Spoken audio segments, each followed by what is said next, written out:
Does he have it? Medeiros is going to get it. They're going to toss it. They haven't got it. He's on the outside line though, going into the fastest corner on the circuit. Surely this can't work. Dominic Ligner has got a sensational run outside line now though for the heavy braking zone. Around the outside goes the Audi R8. Look how much Miller's caught back into play. Exactly, Miller's still such trouble. He's not on second and change. All of a sudden, Miller's back in play. Can Barry do it? Big Barry's going to do it. Big Barry!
Good evening, ladies and gentlemen, and welcome back once more to the Virtual World Sports Cup Historic 1964 Series. I'm James Parfait, going to be joined in the booth by Bradley Dalton, and I've got our wonderful Mr. Paul Glover in the background. Well, guys, it has come. The time has come. We are at the 100th race of CMS. 100 races. That is absolutely amazing here as well. Let's take a quick look at the calendar this evening as well. The calendar itself, well, you can see we are at Goodwood this evening for 250 kilometers. I've got it around about 65 laps, give or take some quick maths. Nürburgring on the 1st of October. It's now time to break up for the summer. On the 5th of October, we're at the Nürburgring for 100 minutes. Then Monza on the 26th of October. Bridgehampton on the 16th of November. And on the 30th of November, we are going to Provence Alps Hill Climb. 7th of December, we finish off the season at Gay Paris here this season. So this should be an absolutely amazing one. Let's have a look at the track itself. It is the Goodwood Motor Circuit. Location, West Sussex in England, not far from me whatsoever. Length 3.86 kilometres, 2.4 miles, built round about 1948, and we're on the 1952 layout. Now, what are you going to see from the 1952 layout? Well, I can tell you now, you're not going to see a pace lap. You are going to see a Le Mans style start, straight to the car, straight to green flags. One of the things we will set up, I'm sure at one point, is we're going to watch Ross Smith run to his rig from his kitchen right the way through the office, because we want to make it as realistic as possible. Let's be real, we would all pay to see Ross Smith run through his house at full speed to get to his rig, ready to jump into the car. That would be absolutely amazing. Now let's have a look at the keys to the race. Maximum attack they've put. Well, let's hope we don't have too much attack, but yeah, maximum attack will be one. Staying on the tarmac, always a big one. We'll go into the staying on the tarmac from the last race very shortly. Pick your battles with the multi-classes. Well, again, we don't need to express how much they need dual care and attention, right? Let's be real about it. Let's have a look at the strategies here today as well. Well, for Div 1 and 2, it's going to be 2 times fuel, 15 to 20 minutes on fuel, 2 to 3 stops throughout the race. Car to beat will be the 904 and the Giulia TZ. That's going to be very, very interesting. Div 3 strats, let's have a look. Moving on from them. Div 3 fuel, 2 times, 20 to 27 minutes, 1 to 2 stops. All fairly equal in the car. Stay on the island, stay on pace. and elbows out, where the D1 Div 1-2 was crush corners, good exit, and avoid D3 shenanigans. So there we go. Right, now let's go into the scores on the doors currently. Well, we're going to start with the Div 3s, I believe. There we go. Bradley Sellers is out in front after his win last time out as well, with JT Tammy in there, and Nicholas Kirstens is sitting on third, Magnus Dahlgren in fourth, and then we've got Wouter de Bruin, Ethan Funk, Timon Suvic, Ross Smith, Mike Bell, Alexander Schultz. Then we've got Tom Lane, Jason White, Brian Hall, Carver, Sir Johnny Gutierrez, Angus Tong on Jeffrey Ellis. In the standings, team standings, it's Smile Power Racing out in front with Mike Bell, Bradley Sellers. Emmy Racing with Timon Suvic and Magnus Dahlgren, and then Rookie Monsters with Ross Smith, is that Angus Tong, and Wouter de Bruin there from the same team. Moving on to, we've got Div 3 AMS, Jerry Chen on pole position, and in the front of the championship with 70 points, with George Angelidis in second, John Meyer, Barry DeMarzo, Dave Kors, Jason Whitehead, and Yaroslav Zakic. Fly-in Kiwi Racing in front with Jerry Chen and John Meyer, and Scudiera Cavelli Ferrari, George Angelis and Jason Whitehead with Barry DeMarzo in there as well. Div 1-2 AMS, gone to the pros first. Alko Businic is in first place, and Daniel Herlock in second, and Becky Ely sitting in third. Reese Gardner and Ben Borman with Cameron Barker rounding out the top six. Dan Kirby all the way down in seventh with David Jean, Oliver Day, Luca Tavanari and Eduardo Benica. On the right hand side in the middle, we have got 12 to 23 to see if your favourite driver is on there.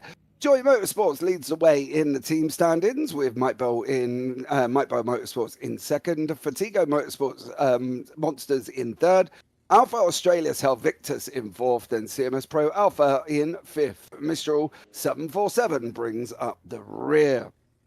Moving on to the Div 1-2 AMS, Eric Monet out in front, and Adam Gray in second, with Michael Locke in third, James Bowders fourth, Santiago Dancoy fifth, Tom Montjoy in sixth, Fernando Ferreira, Luke Goodlife, and Felipe Marazzi. No team championship in the 1-2 AMS. There's lots to discuss from the last round, but let's bring in one Mr. Bradley Dalton, who's going to join me today. Bradley, welcome in, buddy. How are you? Yeah, good evening, good morning, good afternoon. I'm doing pretty well, James. Can't complain too much. So it's always a good day when I'm here at Historics, and of course Goodwood, which traditionally I know Goodwood for the Goodwood Festival of Speed and the fun projects that we get to see from there and the super expensive cars that people like to run into hay bales. But hey, I'm excited to see what the VWSC Historic Series can do here with a good race around Goodwood for a while. I think it's gonna be a good race. Yeah, I think it will be as well. As I say, they're going to be around about 64 to 65 laps. I've worked out, done 250 kilometers basically, but divided by 3.86, and it gave me 64.999999321 or something random. So I'm expecting around about 65 if they've rounded up, which is obviously what we do in maths when we're above 5. So I'm hoping these guys have done the same. But I can tell you one guy who might be able to tell me if that has actually happened as well. That would be Mr. Ross Smith. We'll have a chat with him in a minute. We can't forget the fans nestled at home in YouTube as well. Kim D, welcome in. Thank you so much for joining me. Stacey Scotsman as well. Much love as always. And I believe Phil across the pond is Becky racing today. I believe Becky is on holiday, if I'm not mistaken. I think I've just seen in there as well. So, oh, hold on. Oh, no, she's actually showing in the pit lane, Phil. So there you go. No cursing today, though, because she won't be too impressed with that one. But let's find out more about this race today. How tough is it going to be? How quick is it going to be? And what is going to be the situation? There's only one man who can really come in and tell us that. He's got the man with the knowledge, the man with the know, the man with all the information, and he still won't tell me what next season's historic is. But, hey, let's bring him in anyway. One, Mr. Ross Smith. Ross, welcome in, buddy. How are you? Good, James. How's everybody doing? I'm very well, mate. I'm very well indeed. How's things with you? Well, they're going all right. We're getting ready to go into our warm-up session here and do a pit box check. It's really tight out there on pit road, so make sure everybody knows who they're dealing with when it comes to that. And you're going to hope that you got somebody from the other category. Although, we'll say with the converging fuel tank sizes, strategies, probably going to be okay, but you just never know. All right, tell us what it's like going around Goodwood, Russ. It's hectic.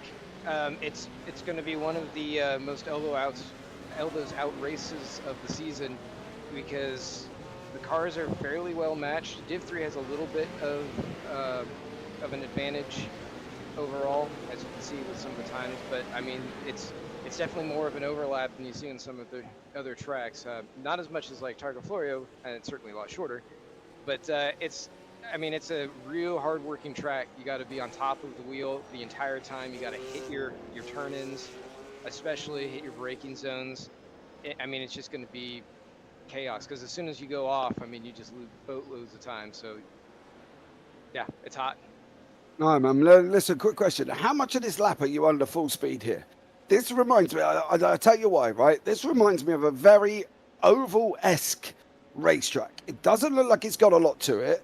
It looks like it's just got one long right-hander right the way around from turn 1 right the way through till you get to St. Mary's, right, the left-right. But even then, that doesn't look overly complicated. And then you're turning right again round Lavant Corner all the way round from Woodcote into the chicane at the end. Are you, 80% under full throttle, or are you not really in your feathering it to get the grip?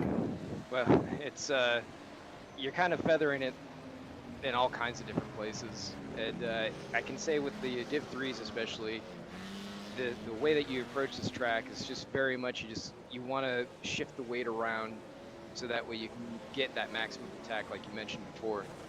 And with the Div 1 and 2s, you just want to carry as much speed as you can through the corners so that way you can maximize your attack through there and set yourself up for a good long straight.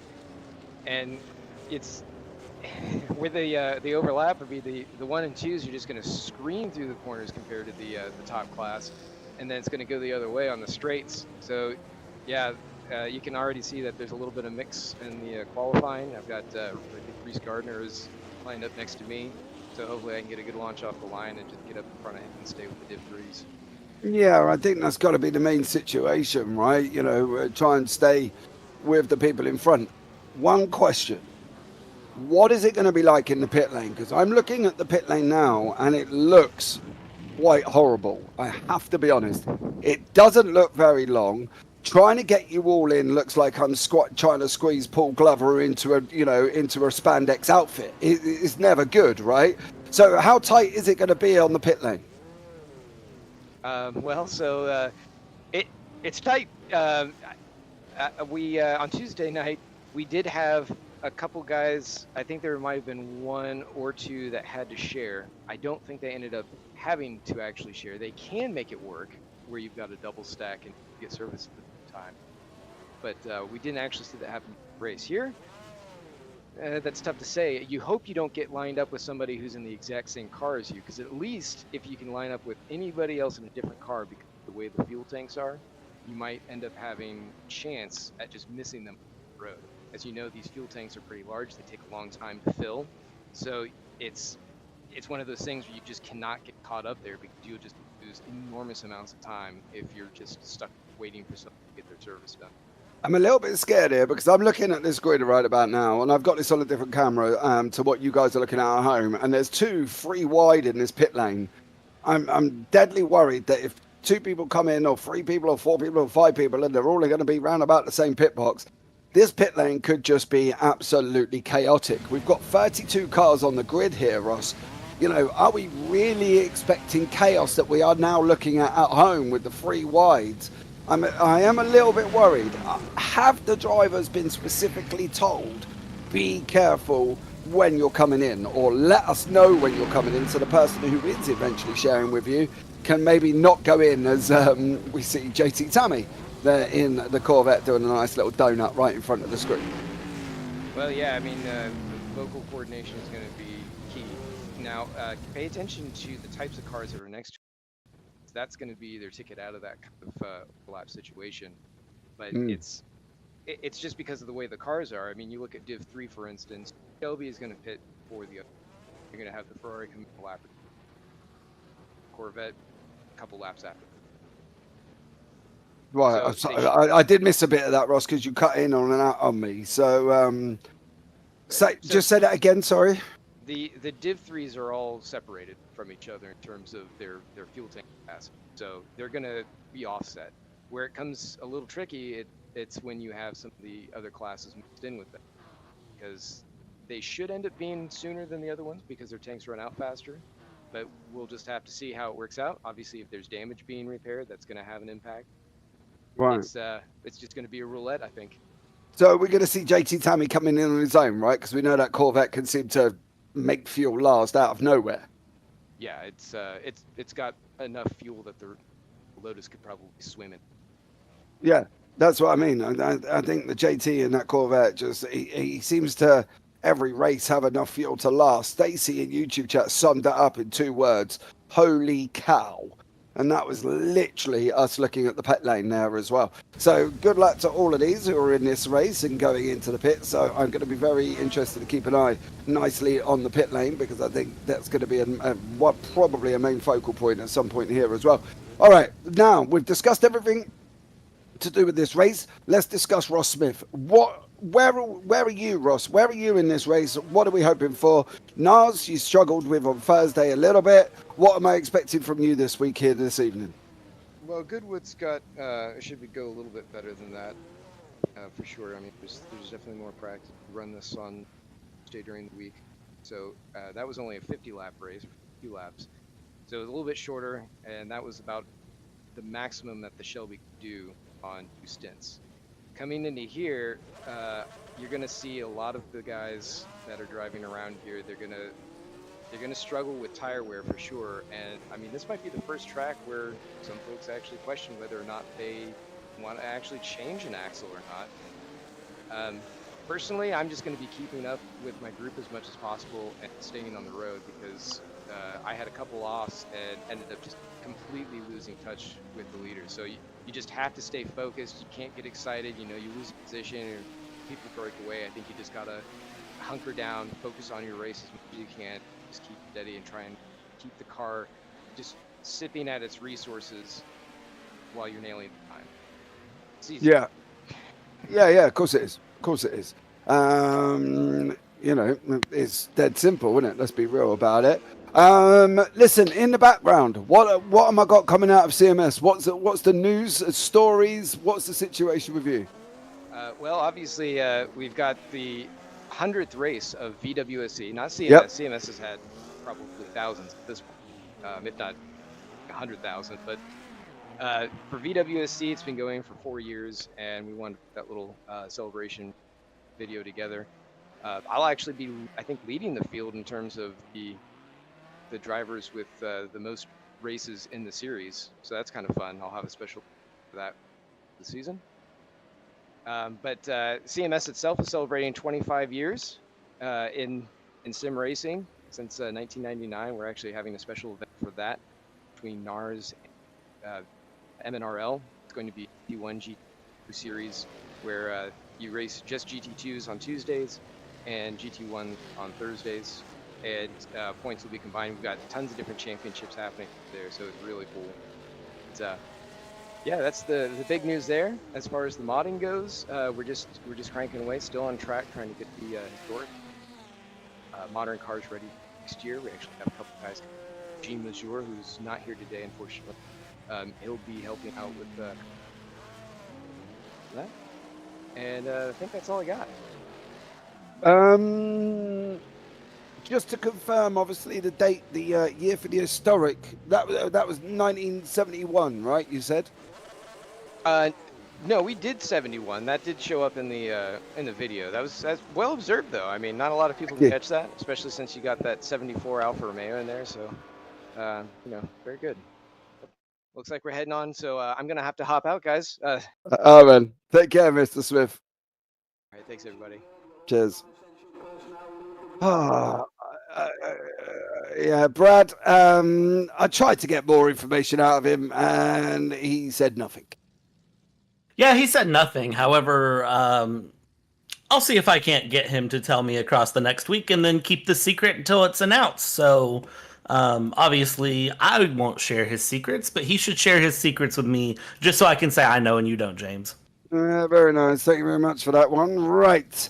We are going to be, as I say, 65. Look at that. I was near enough correct here this evening as well. Cars are going to be getting on the grid very, very shortly. In fact, they are getting on the grid now. So let's have a look and see if we can get the grid up and working properly.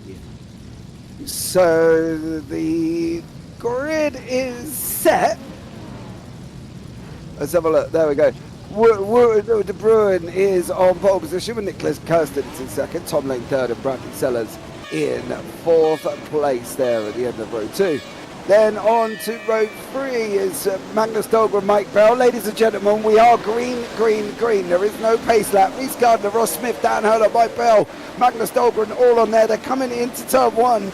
Tom Lane, Bradley Sellers, De Bruin running side by side.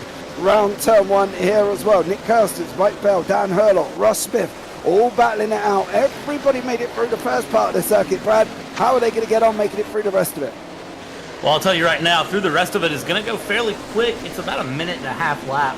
And so things are going to move really quick here through the field. Everybody's getting single file. I see a lot of dust in the background. And I know there was a little bit of a conversation we had with Ross pre-broadcast about track limits. Something just went flying again. Somebody's going very wide there. I think this is going to be just the nature of the races. A little bit of chaos. A little bit of chaos for at least the first couple of laps. They'll have a couple of laps of just nice, calm, relaxing racing. And then it's going to be chaos to the end. We've seen this a couple of times in the moderns, but I think this will be the first time we really get that experience in the historics of just constant mixed class action. Yeah, Bradley Sellers, De Bruin going side by side there. You can see on your screen down into the bottom left corner. That's Nick Kirstens. He's under pressure at the moment from Timon Suvic, Mike Bell with Dan Hurlock. But De Bruin and Bradley Sellers battling away. Tom Lane is taking the lead. Into the chicane they go. And now we're off again on that run round turn 1. That is it. That's the lap done. Finish, complete, capiche, finish, finito. Oh, zippity-doo-dah. Now we're on for lap 2. It could be a very quick race here, Brad, because I think this lap is so short. I think they're going to fly rallying 65 quite quickly. Yeah, 65 laps at about a minute and a half a lap. We're looking at about a 100-minute race in total, which is fairly quick here through. Somebody going off there in the bottom right corner as we get this picture-in-picture action. Oh, big De Bruin there on the main screen. But down in the bottom right, we do, of course, have the action further back in the field. And there's going to be a lot to keep up with. This is mainly focusing on George Angelidis. He's in that mid-pack Div 3 AM leader right now, and he's going to have a lot of battles keeping off Jerry Chen back behind him there. We'll see how he goes as the race goes along, but these top 3 are giving us action here, James. Yeah, I can tell you now, Gilles Lalonde has been off the side of the circuit. Neil Wood has also been off the side of the circuit. On your screen at the moment, that is Tom Lane. He's got De Bruin and Bradley Sellers tucked right behind him is here, but we've got Reese Gardner in the bottom right battling with Ben Borman down in the right hand corner. There's a lot of action here all the way through, and I've got a funny feeling here, Brad, this is where poor old Paul in the background is going to be earning his dollars here, mate, because this is going to be full bore, isn't it? Yeah, this is reminding me of Brazil in the modern series recently that we covered, which was a lot of action everywhere. So everyone, go ahead and just hang your hat really quick for Mr. Paul Glover. I know he's going to have a fun one here. We're going to have a fun one here. We'll see how this ends up all the way through, as we're already 3 of 65 in. Tom Lane yet again holding the lead here. De Bruin in second place. And James, I tell you what, I don't know how long this will stay like this, because I do worry that some of these guys are going to overdrive their cars early on and lose some tires, lose some grip, and the car's just going to get away from them. Yeah, I think that's the scary thing. The even bigger scary thing is there is a back marker right in front. Oh, you're off. He's off. De Bruin off the side of the circuit. Onto the grass in the background, loses that place to Bradley Sellers. I've got a funny feeling that is Antonius is into the pits there. I'm not going to try and pronounce your last name. I do not want to butcher your surname. But it looks like he has gone into the pit lane. But I believe there is also another car in front of these guys. There he is down the road there. You see the red one in the distance. He is literally in front of us currently at this moment in time. I'm just trying to find out who that is and whether or not it could be Antonius again in front of Tom. No, he's too far. Oh, no, it is Antonius in front of Tom Lane. There's the mistake from De Bruin as he goes off the side of the circuit. Bradley Sellers makes his way through there. All well and good. Hunky-dory. It's going to be manic all the way through. I can tell you, Becky Ely, Reese Gardner, Ben Borman, they're all close together. Tom Lane catching up with a back marker here, Brad. How are we going to keep up with this? It's non-stop. Magnus Dahlgren in the mix. Becky Ely's in there. You've got Reese Gardner, Ben Borman, Daniel Herlock, all in this little mix of battles here. This could be just absolutely flat out manic.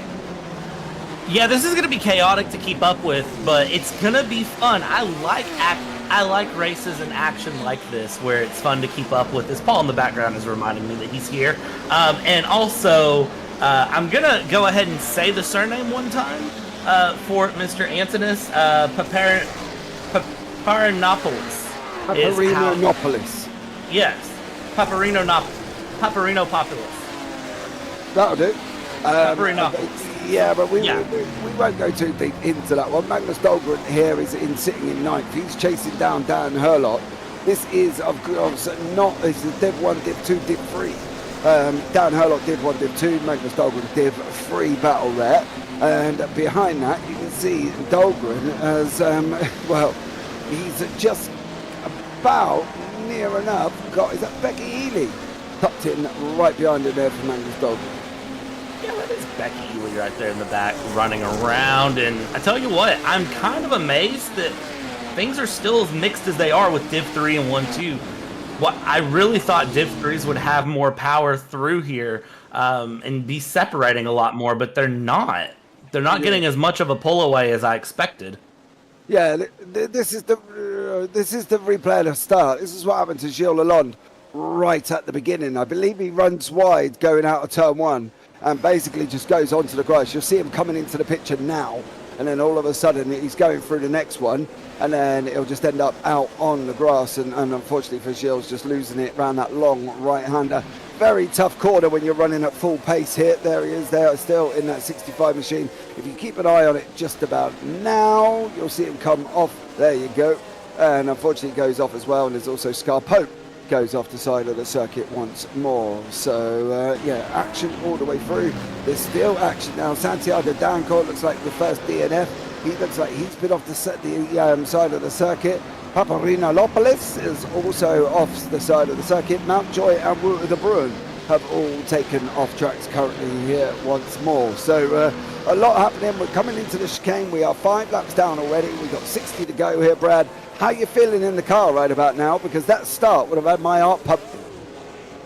Right now, hopefully the heart rates came down, the breathing's regulated, and you're getting your rhythm settled in. If you're any of these drivers, that's really what you need to do, is just get the rhythm going. Don't focus so much on trying to run up to the car ahead and get a pass done right away. 60 laps to go. It's going to be a nice long race, and you need to just sort of settle in right now. You need to focus on saving the tires, watch the fuel, and just lap after lap be consistent and be smooth, because we can see the number of drivers that are running off track to the inside, running off track to the outside, missing track limits left, right, and center, which we've talked about already, how missing track limits left, right, and center can not be a good thing here in the Historic Series. So we'll see how the drivers go as they settle in, because what you can't do is exactly what we just saw Mr. Wood de Bruin do and run a little bit wide there, run a little bit in the grass there. You don't want to do that. You need to just as smooth as possible. Yeah, right. I think you're fully right. I think this is going to be one of them circuits where it's going to be all about flow, all about keeping it clean, and all about making it sure that you can get there. You know, we've got Dan Herlock and Ben Borman. This is a replay currently in the bottom. This is Tom Mountjoy, just looking like he's struggling to get back onto the circuit there as we're on board that. Oh, a little bit of an argy-bargy. And unfortunately, whoa, just misses. That's the final chicane. Ooh. And there you go for Tom Mountjoy. So he's off the side of the circuit as well. Herlock and Borman still battling it out for the 1-2 lead. We've got David Celadon in the lead for the 1-2 AMS. I believe that's his first time appearing here. And then in the Div 3 AMS, we've got Angelides and Chen battling it out, of course, as well. George Angelides and Jerry Chen in that Div 3 AMS. So, could get very, very interested here. Both in the opposite teams for George and Jerry. Jerry being in the Flying Kiwi Racing, tied with John Mayer, and Scudiera Cavelli with George Angelides and Jason Whitehead and Barry DiMarzo. Ross nearly went off the side of the circuit there on lap 7. Yeah, Ross running a little wide there, thankfully keeping it together, staying on. He's down into P9 now, and he is just really, I think he's driving to a delta. I think he is driving to a lap time and just trying to stick to it. Doesn't really care about the fact he's getting passed right now, because then you have drivers drifting it around like that, like Magnus Dahlgren just did. So we get a replay coming up here on the screen. That is the number 40. And this is Eric Monet and Jill Zalon. What happened with them? Is this a little bit of one runs in front of the other? They both go off track. And, well, it's taken them just a second to get back on the track. And there we go. They're back through. And we're going to see tons of that all day as we continue. That's just, I feel like that's going to be the norm, is just a little bit off, because there's no runoff. There's no sort of, saving grace to this track. It is very pavement, grass. That's all there is to it.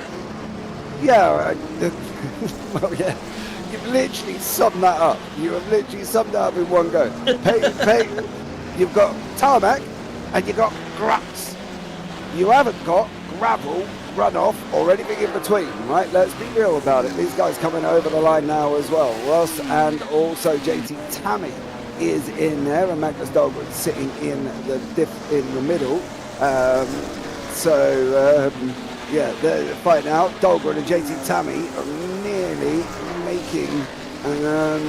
nearly hitting each other at some point as these guys continue to carry on fighting. Ross Smith in there as well. So we've got 2 DNFs so far. Santiano Dancourt and Antonius Paparinopoulos is out. I really hope I've said his name, Jason Whitehead. Off the side of the same George Angelidis' teammate, unfortunately going off the circuit. This guy's coming down to the right hander, past the flowers on the right hand side. There you go, past the daffodil, just about to come into the chicane about now. So it looks like everything is all good and they make it through clean. I'm taking a look at the timing chart right now, and I'm looking at speed, and Tom Lane, Bradley Sellers, and Mr. De Bruin are all doing about 150 miles an hour max speed. And then you have Timon Subic and JT Tammy that are hitting about 149, 148. You get back to Dan Hurlock and Ben Borman, who are leading Div 1-2. They're only hitting about 135 miles an hour. But what's interesting to me is they're still not that far separated from the back end of the Div 3 drivers. And Div 3 EM is still mixed up in the middle. So even with the pace difference, it's all there because of the fact that this track is just a constant turn. Yeah, I think that's the thing. It is literally an oval. I do swear blind, if this was a road circuit in an oval, we'd all be loving it. But these guys are not loving it there. Whoa! Is that Borman or Ely? Ely went off. And unfortunately, it looks like she may have had a little bit of an internet ta-ta-ta there as she kind of hit back and went off. This is what I said in beforehand. It's literally like one big oval with that practical chicane there. You can see the guys in P2, Bradley Sellers and also De Bruin, coming over the line once more. And they're still battling out as they start running down into turn 1. It's just the chicane with Ben Borman.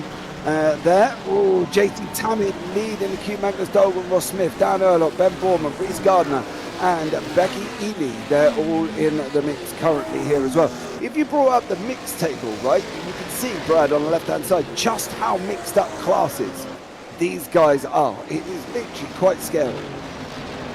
It's something we don't usually see, and we've had a couple of those historic races this season, when you look back, that have been very class mixed. It's one of the things that I like about the historic series. I like that it's not, in the moderns, if you have a hypercar, the hypercar is going to be the fastest over the GT3s. In the historics, even though we have Div 1, 2, Div 3, you don't really know which one's going to come out ahead and which one truly has the advantage on track, because the cars are so different and so nimble in different aspects that it just makes it good for them. And some cars do well, some cars don't. And it seems like right now, the Div 1-2s are keeping up, and depending on fuel and some other factors, I'm not going to completely write off a Div 1-2 win here. If they can be nice and smooth and consistent, and Div 3s can't keep it on track. No, I do agree with you. And at the moment, we've got Dan Hurlock, Ben Borman trying to run side by side. On the top left, we've got Bradley Sellers in there with, he's chasing down Tom Lane for the lead. That's JT Tammy's group behind. There's JT Magnus Dahlgren. If we go back a couple of cars there from Becky Ely, Lucas Tavanari, Cameron Bayarka, and Ben Borman. You can see they're all having a right old little ding-dong down there as well. So it's getting very, very interesting on the race circuit. JT Tummy in the bottom right has got Magnus Dahlgren trying to go up the inside here as well. JT manages to hold on to that position. There's Becky Ely. You can see in the bottom right hand of the corner, Ben Borman, all under sorts of pressure here from Reese Gardner. Absolutely going mental currently on this short racetrack with 11 laps in already. It's fun. Yeah, I think this is the shortest lap of the season that we've had, honestly. And I think looking at the calendar, this is going to be the shortest lap that we have pretty much all year. And I like it. I like these quick running laps like this as it goes. We've got this 3-car battle for the overall lead that hasn't stopped between Lane, Sellers, and DeBruin. And at this point, I think for Tom Lane, he just needs to continue to drive smooth, keep it on track. And if he can stay in track limits, he's going to be fine. And just keep it moving, keep it grooving. And again, he just needs to keep ticking off the laps and keep it going. Yeah, I do agree with you there as well, Phil. Becky's in a white car, number 14. Yes, you are right. Becky, with the difference with Becky's car is Becky's got an actual yellow bumper. Ben Borman doesn't. Becky's also got yellow on the front of her car where Ben Borman doesn't. So if you have a look at Ben's Lotus, it's just green. If you bring on Becky's on the screen, there is a yellow bumper on the front, so you can tell the difference that way. So it's Ben Borman in the bottom right with Reese Gardner. And then just behind that, you have a look at Becky's car, there's the yellow that's so noticeable on Becky's car as well. So you can tell the difference that way, Phil. Hope that one helps for you. So, yeah, lots going on. Lots been happening here over this short period of time. Brad, how do you cope with a race like this? This is full on. This is well above my attention span. You know what I mean? If Goldfish probably has more of attention span than I do here, Brad, I'm just going round and round and round and round and round and round. I feel like I'm doing Tsukuba short circuit on iRacing. You know what I mean? Where it's like all over again.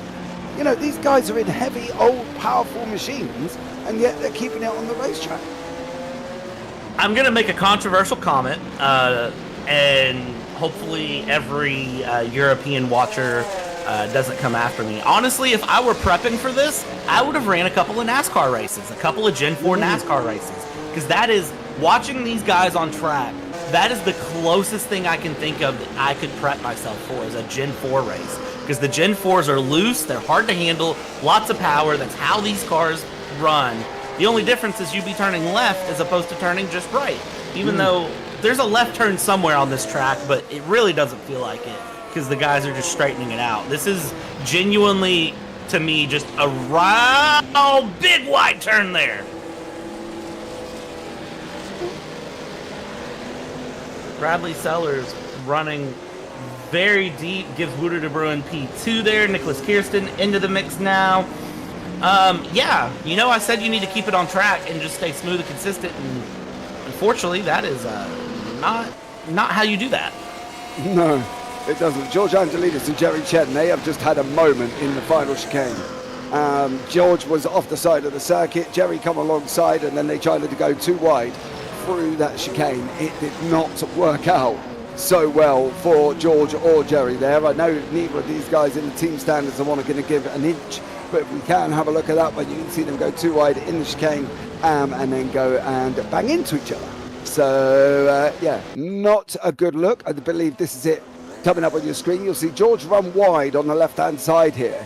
So George starts this off, so he goes wide on the left very, very shortly, and he's going to come around the corner, he's going to slide, he's going to get it all wrong, over the car, over the curb. Now, this is the moment. They both try and go too wide through here, and it did not work out. That was the result. That is the result that both of these individuals did not want here, and I think going into the Div 3 AMs, Jerry and George are obviously fighting out for the championship. Jerry and George are obviously fighting out for the team championships. So there's a lot to go through.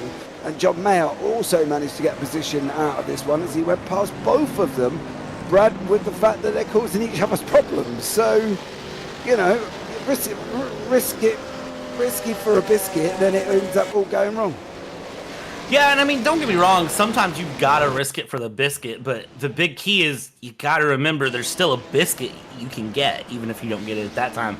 And this is Becky Ely, and I don't like what is about to happen here. And tap to the wall, and oh no, sends her straight off to the right-hand side.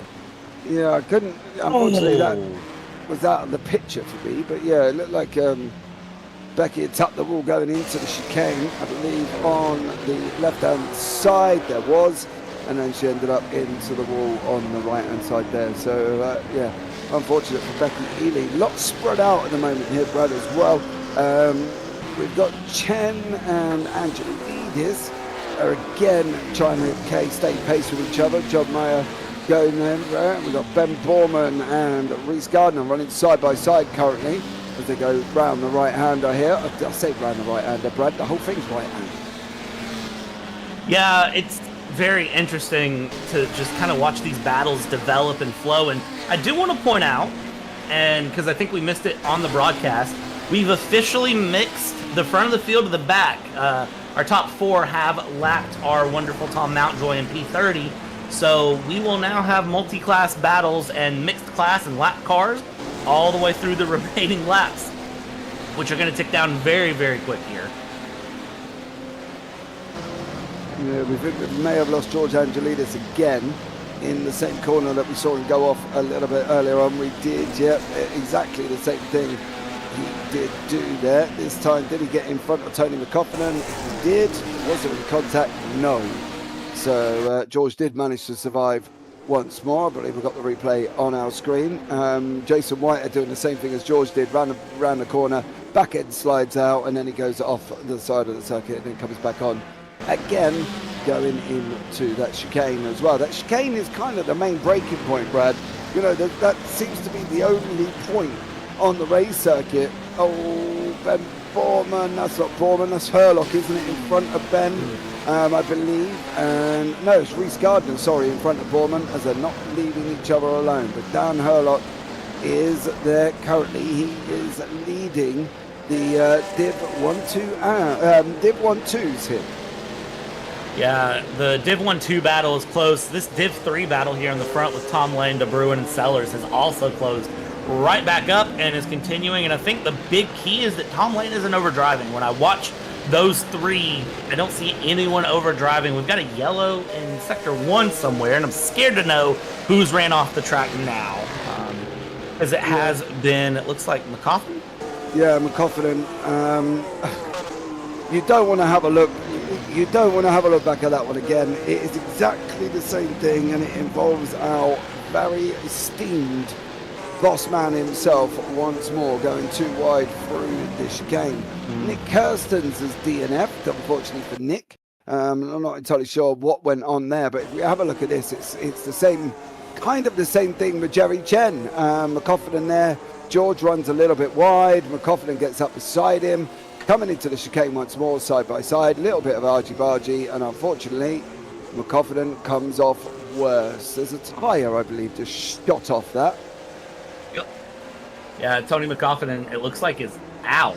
So that is unfortunate. And, well, it goes to show that the chicane is a problem. And what's going to be our next problem? Well, if you're a leader, it's every car that is slower than you and getting in your way. And, oh, I see a spin from Sellers in the background. No, I think we lost Jeffrey Ellis. He's DNF'd. Mike Bell has been off the side of the circuit. Nicholas Kirstens has DNF'd. McCoffin still in pit lane, so we've lost four cars already. Ellis just looked like he disconnected something and he just went straight on for Jeffrey Ellis. I'm not overly worried. It looks like he had some form of hardware failure. Nick Kirsten's in the pit lane. It did say DNF'd, but he is sat in this pit lane and is on his way back out on the race circuit. So unless he had a disconnect there, Brad, that's probably the right thing. DeBruin and Tom Lane. Now, I can tell you everybody from 26th at this moment in time is one lap down from the leader. And Adam Gray is just about to go and join that club with DeBruin as well.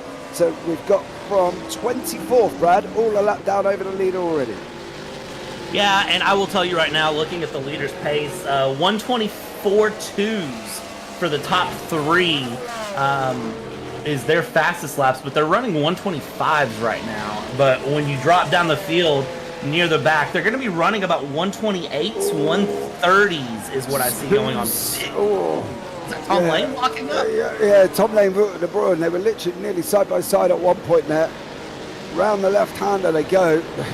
One of probably the only left-hander on the race circuit, which is out by St Mary's, turn 4, and then everything else is just right the way down to the chicane. They're in the bottom right-hand corner, your leaders. There's the picture, and they go whisking through the camera. We're on above the windscreen, I believe, of Wouter de Bruin coming down here, and you can see the speed of these cars is just physically insane around this circuit. We'll try and have a look at the speed, and I'll bring you up a rough estimate on how fast they are going, but we're going to close all the way into Wouter de Bruin. We're coming into this makeshift homemade chicane. Otherwise it would be an oval without the chicane here, Brad, if they just went straight on. Yeah, and they can almost take that straight on. It's just enough that it's forcing them to go single file through there and really to do something different. I think it's interesting just how much. I don't think that's tire lock. I think that's Tom Lane genuinely sliding the car around, because unfortunately with these older cars, well, fortunately, depending on who you ask, sliding the car is the fastest way to go. And how close Wouter de Bruin gets as they come through the middle part of the lap here when they continue on. I mean, it's neck and neck lap after lap, but Wouter de Bruin just needs to send it in at some point if he can try to make a pass. There it is. As I say it, he sends it in there to the inside on the left-hander. And now, big swirly under brakes. Yeah, Tom Lane cut his nose off there. That would be a nose job for Wouter de Bruin. Get hold of Kim Kardashian. She knows a great plastic surgeon. But Wouter de Bruin has literally just lost his nose. Tom Lane was very, very close to that one, and that could have been a very different story as we're on lap 19 of 65 here. Tyler Morales is sitting at Laguna Seca at the corkscrew. Nice, take a picture, send one over, that'd be amazing. Or a video, I'd love to see a video of the cars going through the corkscrew at Laguna Seca. That would be absolutely amazing. 24th has been lapped, 23rd is in front of us here, Brad. That is Gilles Lalonde, who has not had the greatest of races. We're topping north around about 200 miles an hour on the entry into turn 1. We dropped down to about 114, give or take. kmh, sorry, and then we're back on the gas again for the next run up here. 168, 180, 190, north of 200 kmh. Now round the right-hander, we're going to lift again. We are lifting just a little bit down to 195. Then we're on the gas again, back up to 210, 220. Still on the fold, lifting off back again, lifted off a little bit for the right-hander and left-hander, but pretty much, Brad, they're topping north of 210 kmh.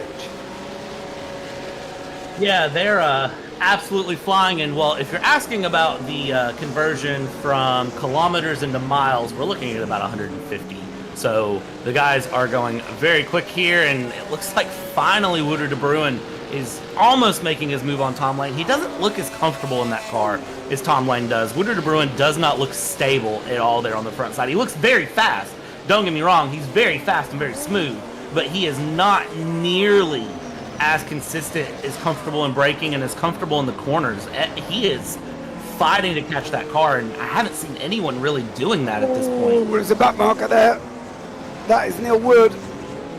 Neil Wood there just nearly ended up getting themselves involved in this one as well. I got to disagree with you, and I'll tell you why. I don't often disagree with you, but I am going to disagree with you on that.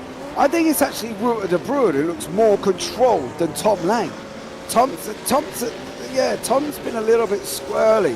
Don't get me wrong, Wouter's obviously had his visit off the side of the circuit, but, you know, Tom's also not looking overly comfortable. This is kind of a circuit that literally does mean you go, you know, right, left, right, left, right. You know what I mean?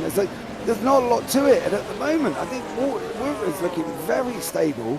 Don't forget he lost time to Tom Lane. Don't forget as well, he also has now got to have fought his way back. It's like you can see Lane squirreling, can't make it round a back marker, through past Jason Whitehead without making contact. I would say it's the other way round, Brad.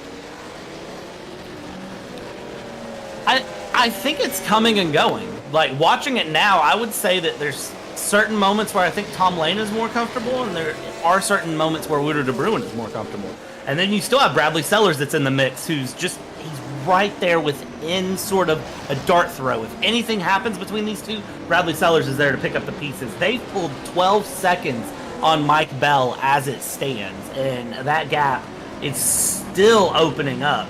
12 seconds and growing. So these top three, I mean, they're scary fast here on this track, which I wasn't expecting. Another DNF has gone through. I'm not for sure who that is at the moment. I'll have to double check. David Bakker-Celadon. He is the latest DNF there. Bakker-Celadon is the latest DNF. Timon Civic's been off the side of the circuit. So is Oliver Newman. Timon's was quite spectacular. Yeah, Oliver Newman, the same thing, sideways into the corner here.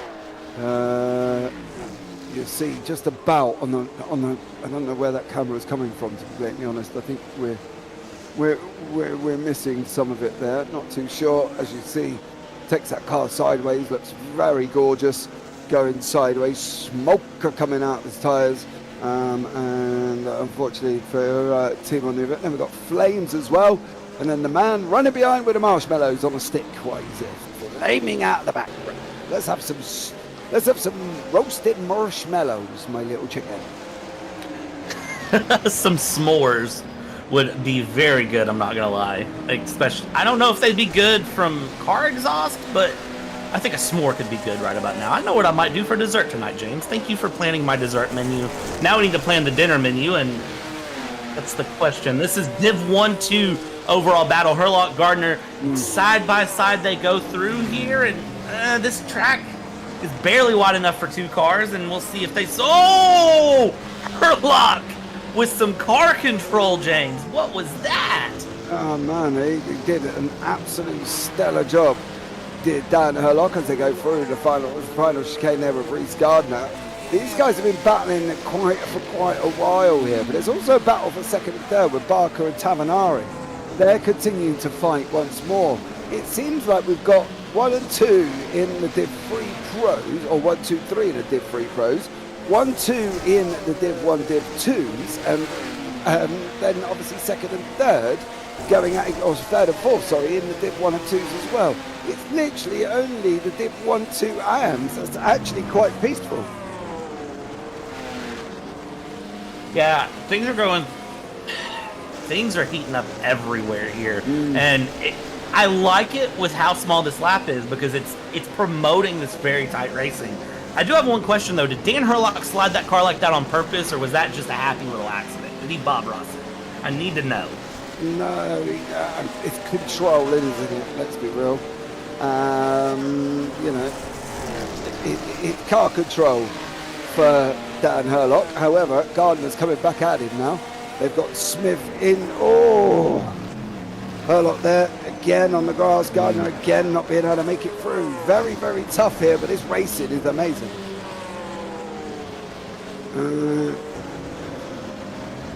Yeah, Wouter de Bruin. Oh, it's the same corner every time. It's George Angelidis, Dan Herlock, everybody else. Unfortunately, though, for Wouter, it looks like he absolutely rogers the wall. I believe this is what we're going to have a look now as Wouter de Bruin. You see him go off here. And then goes off, and then unfortunately it goes off the side of the circuit, and then, well, you can't actually see him hit the wall in that camera shot. It's a bit of a dodgy camera angle, but yeah, he goes and hits the wall there. Listen, let's not complain too much about the cameras. Paul Glover behind the scenes is doing his best, and let's say there's a lot of action to keep up with as Dan Herlock is still under pressure here and trying to fight his way through the field and around people. That's the 00 in front of him, and I mean, he's got Ross Smith there in the 00. He's going to work his way around, and yes, I am saying that the Div 1-2s are right on the back of a Div 3. And they're carrying pace here. There's a wide run on. Oh, there's a tap to the wall. I believe it still was Wouter de Bruin, wasn't it, on the nose there. Herlock again, side by side once more. That's Gardner coming down towards us. Gardner manages to make it through. Herlock now in second. The question will be, Now Gardner has got got in front. Is he going to pull away, do you think? Or do you think Herlock's going to be sat there with him as we're going to another replay screen? That looks like Gilles Lalonde is going to make a mistake into the chicane. Oh, on the grass, Gilles Lalonde in the wall. Yes.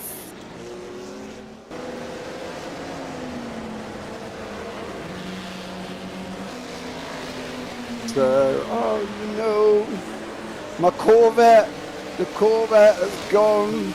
He's hit the inner wall going in and he hit the right hand wall coming out for JT Tammy, unfortunately, there once again. But yeah, lots happening here, Brad. Lots. Whew. We'll need a break after this. Yeah, I mean, and just think, we're lap 25 of 65. The laps are ticking down very, very, very quickly. Did we get a count earlier from Ross on what we expect the fuel run to be here in the Div 3s? I don't remember for sure what we were told the fuel run was. I'm trying to do math in my head on how that's going to mix things up and how pit stops will mix things up. If pit stops will make things, any more interesting and chaotic. This is going to be a replay of Mornay going into the grass as we've seen. And, thankfully, the car hooked right and not left. If it had hooked left, that car would have been toast. Throw it on the back of a tow truck, send it on home. But it went right. He got very lucky there. I definitely agree. But Herlock and JT Tammy, and I believe that's Smith there. I think there's been a couple in the pit lane. Monet, Tom Lane, Mike Bell, Dan Herlock, all in the pit. So they've gone on 26 laps. So they're going to do 52. Yeah, they're going to do another stop at least here. Lucky enough, these are all going in there, Brad, as well. Barker, Lane, Tavanari, Bell, Herlock, all sitting in the pit lane. Yes, so my question about how long it took them until they pit, the answer, 25 laps. So if you do the math, lap 25 to lap 50, and then a run to 65. So we'll see how that mixes things up. Div 1-2, Becky Ely pit very early, I've just noticed, compared to other people, but I think that was expected there with the size of the Lotus fuel tank. We continue to see Bradley Sellers going around, and I'm really shocked Bradley Sellers is still out there running around. I figured he would have pit by now. He is now. There we go, into the pits. Yeah, I believe that's Willard de Bruin has not gone in there. Oh, and he missed his pit box. And he missed his pit box.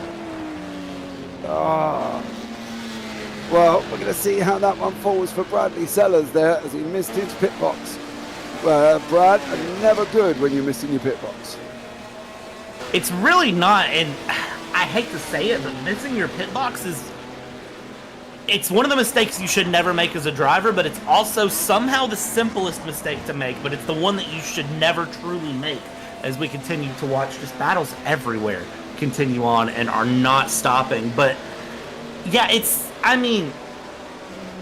one of those that you look and it's like, oh, he missed his pit box, but then you have to think about it and it's like, okay, you should really be practicing your pit stops over and over and over. It's something that I think all of the drivers do, but then some drivers just neglect doing that little bit of practice, because it's one thing to say, oh, I'm going to run a slow little pace lap and then come into the pits and stop. It's another to be under pressure for 25 laps and have two cars breathing down your neck for 25, 26 laps, and then the pressure mounts, you need to nail that pit stop, and then you need to rip it into the pit lane, slam on the brakes, stop on a dime, and be exactly in the boxes. That is the number 19 of Mr. De Bruin, who has decided to visit that outside wall and give the grandstands a show. Yeah, again, the same corner that everybody seems to be struggling with, and the same corner and probably the same part of the wall Water de Bruin hit last time. So, a lot of poor old Water de Bruin's problems seems to be down into that right-hander, which is, of course, his wood coat, and it's causing a little bit of a problem for most of these guys, as Water de Bruin is now in first, and of course Magnus Dahlgren, Timo Suvic, Ross Smith, JT Tammy, Tom Lane and Bradley Sellers. Tom would be the first man to have pitted. He's sitting in 6th place at this moment in time. Ben Borman leading the Div 1, Div 2 AMS. He's currently in front of Reese Gardner by about 22 seconds. Yeah, and 22 seconds is a good gap there to kind of hold on to and keep, if he can. That's the big question. Really, the big question is he's got the gap. Can he maintain it? And I'm seeing the gap fluctuate a bit. It's slowly coming down, but still plenty of time to sort of maintain and stay comfortable. Div 3 AMs as it sits. Chen Angelitas back up at the P2, but he's 19 seconds back. And then, of course, De Bruin is still up front. De Bruin still needs to pit, though. Magnus Dahlgren, Timon Subic, and JT Tammy all still need to pit. So we'll see. Once he decides to pit, whenever it is, we'll see how that mixes up. This is going to be Bradley Sellers, who, well, he took a trip through the infield and gets back on the pavement there. But, hey, you never know. You need to mow. And somebody in the background decided to Dukes of Hazzard it around. Yeah, there's Whitehead and Bell have been off. Whitehead looks like he's going to have the same trouble most of them have had in that corner. Bell, of course, we've just witnessed.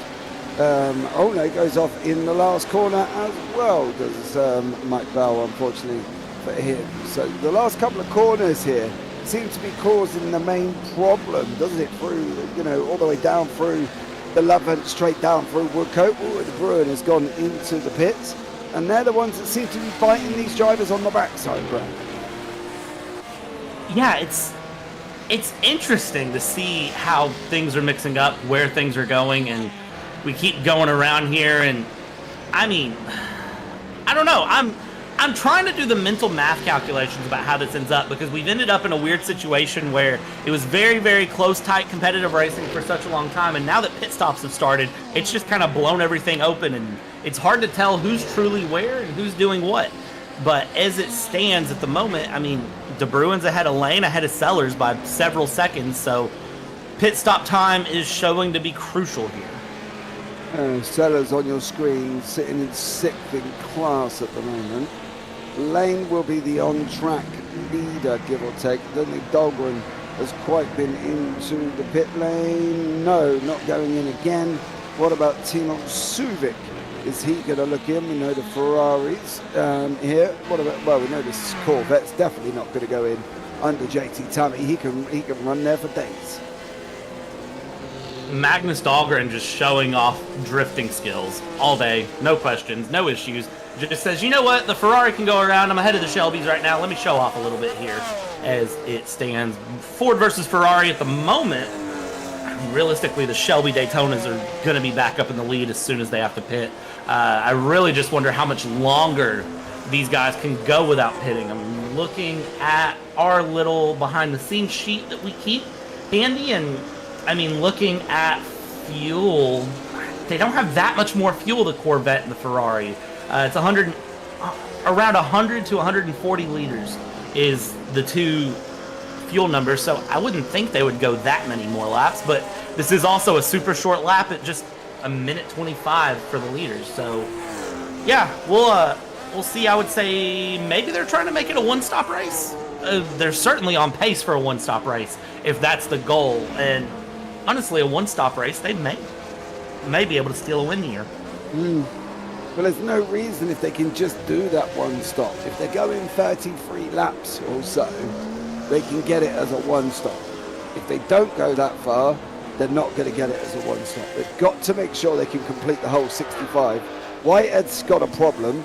Jason Whitehead is basically, I don't even know what he's doing in that car at the moment in time. He has got a broken car. He's heading down the pit lane, as is Jason Whitehead. So he's gone and hit something. Unfortunately for him, there we go. He does look a little bit squirrely as he heads down the pit. Oh, he thumped the wall coming around the last corner. That'll do it. That last corner is dangerous, and it is. I didn't think the last corner would be the most difficult part of the track, but it's also, I mean, it's caught drivers out in ways that I wasn't expecting. I think is the big thing with it. It's just a right-hander. Yeah, like I thought side-by-side, three-wide battles and shove somebody out into a wall. But we've seen a number of drivers just solo spin there. It's real weird. It's unusual. I do agree. Now, one of the interesting things... There you go. You can see there, that's the 34 machine, which is Jason Whitehead there. That's how he's got damage on his car. The interesting thing as well, Brad, if you're looking at the race at the moment with Magnus Dahlgren, Dahlgren and Suvic are in the same team. They're in the ME Racing Ferrari. Now they're sitting 1 and 2 at the moment, and they're only 3.4 points off Mike Bell and Bradley Sellers. Now obviously Bradley's sitting down in 6th at the moment, Mike Bell sitting down in 10th. So there's going to be a massive disparity in points here. And we could see the guys from ME Racing go up to the top of the team standings come the end of this race. Yeah, and I think that's going to be on their mind as they're running too, as they understand that, you know, you're running for those individual standings, and yes, you know, you want to be at the top of the individual standings, but you're also trying to look at the team. You don't necessarily have to be at the top of the driver's standings, but if you can get your team to the top of the team standings and put that sort of group effort in to run very, very consistent races, it pays off a lot. Timon Suvic's into the pits now. They are in the Ferrari. We'll see where he comes out as he goes through and what his plan is. So he made it to lap 32. 32 times 2. I'm doing mid-afternoon math, so it may not be the best, but that's 64. So if he can stretch 33 laps, then it is possible for him to do this on a one-stop, and it is possible for him to find himself in on a one-stop possible win. We'll see if that actually happens, and if he does that, then it's going to look really, really good for the team. I do agree. I think it's going to be very interesting. There's a big mix of cars from Becky Ely. We've got John Mayer in there, McCauffin's in there, Barker's in there. There's backmarkers in this mix as well. There is a wicked pack of cars from 13th all the way. Well, we've got 29th in there as well, which is David Backer Calderon. So yeah, good on. So yeah, Wouter de Bruin, of course, sitting in 3rd at the moment, but we know Wouter's already been in the pits. We know JT has not, but JT can go a lot longer than what Wouter de Bruin can. Yeah, and that's going to be, I think, you know, I think even if he loses this position here, JT Tammy, I don't think it's his race over. I don't think it's a big deal. While it is on track for position, JT Tammy is going to be one to make this a one-stop. He's officially hit that halfway point. So even if JT Tammy gets passed by Wouter de Bruin here, which is going to happen in a number of seconds because the pace is just enough of a difference that I'll be surprised it's a 125.5 to a 126.2. I mean, it's going to be just fine. The big question is, can Wouter de Bruin pull enough of a gap and cover off his pit stop and make sure that when he pits, he can still get back up front? That's really the million-dollar question. And there's that pass done. So that is good. And George Angelides and Jerry Chen and Div 3 AMs are in the pits here, James. So Div 3 AMs are not taking the same strategy sets as the Div 3s. No, but then I kind of expected George and Jerry to cover each other off, right? Partly because they're in the championship right next to each other. They're in the team championship next to each other. Angelides, Whitehead and DeMarzo are only 9 points off these guys. So I'm not surprised that every race we seem to see Jerry and George fighting it out, right? It seems to be a regular occurrence. You know, they're stuck together like Velcro, and these guys just aren't leaving each other alone. And they're going to continue to fight, but they're also kind of the main team leaders as such. And that's no disrespect to John Mayer, because John does an absolutely stellar job, but it seems to be that Jerry and George lead the way in the Fly Kiwi and the Scudiera Cavalli team, partly because obviously they're the ones that generally finish higher up. Yeah, and it's interesting, honestly. I keep saying this race is interesting, but for me, it's the whole concept of the historic series is interesting. As you watch, and you know, you have to do the mix, and like I've talked about, Div 1-2 sometimes are better than Div 3s, and sometimes you just end up with this absolute mess that you don't know how it's going to end, because sometimes these cars are not predictable, and you can see that in the way they drive. You can see that with who's finishing where. While yes, in general, we have our faster drivers, we have our drivers that we expect to be in certain places, that doesn't always, you know, carry over race to race. And especially when you consider how far we've came since Daytona in February, and now we're all the way here at Goodwood, and we've still got to get all the way to Paris there's still plenty to play for all the way up and down the field, and we could see things mix up 1,000 different ways depending on your car, your track preference. You know, certain cars and certain track combos work better. We'll have to keep up with it through the season. It'll be interesting to watch. Yeah, well, Tom Lane and JT Tammy now. The interesting thing about JT Tammy is the fact that obviously if he's going to go into the pits, he's going to need shorter fuel than Wootton, De Bruyne and Tom Lane, who are going to need on their second stop, and we think they will get a second stop. They've got 30 laps remaining here. JT holding on from Tom Lane. Lane getting that smoke out of tyres. JT doing exactly the same thing here around the left-hander. Probably one of the only left-handers on this circuit. That's through St Mary's. And now we're going to go through into Levant Corner, which is the double right-hander here. I think this would be one of the things that I think from JT Tammy's point of view of whether or not he's fuel saving. Now, I don't think he's going to be able to get to the end. I don't think he's going to have enough fuel to basically be able to do that unless he's been fuel saving right from the beginning of the race. Yeah, and the thing is, I don't think he's been fuel saving since the start of the race. Then again, looking at lap times, 127.1 on the last lap, Tom Lane with a 126, Wootton De Bruyne with a 125.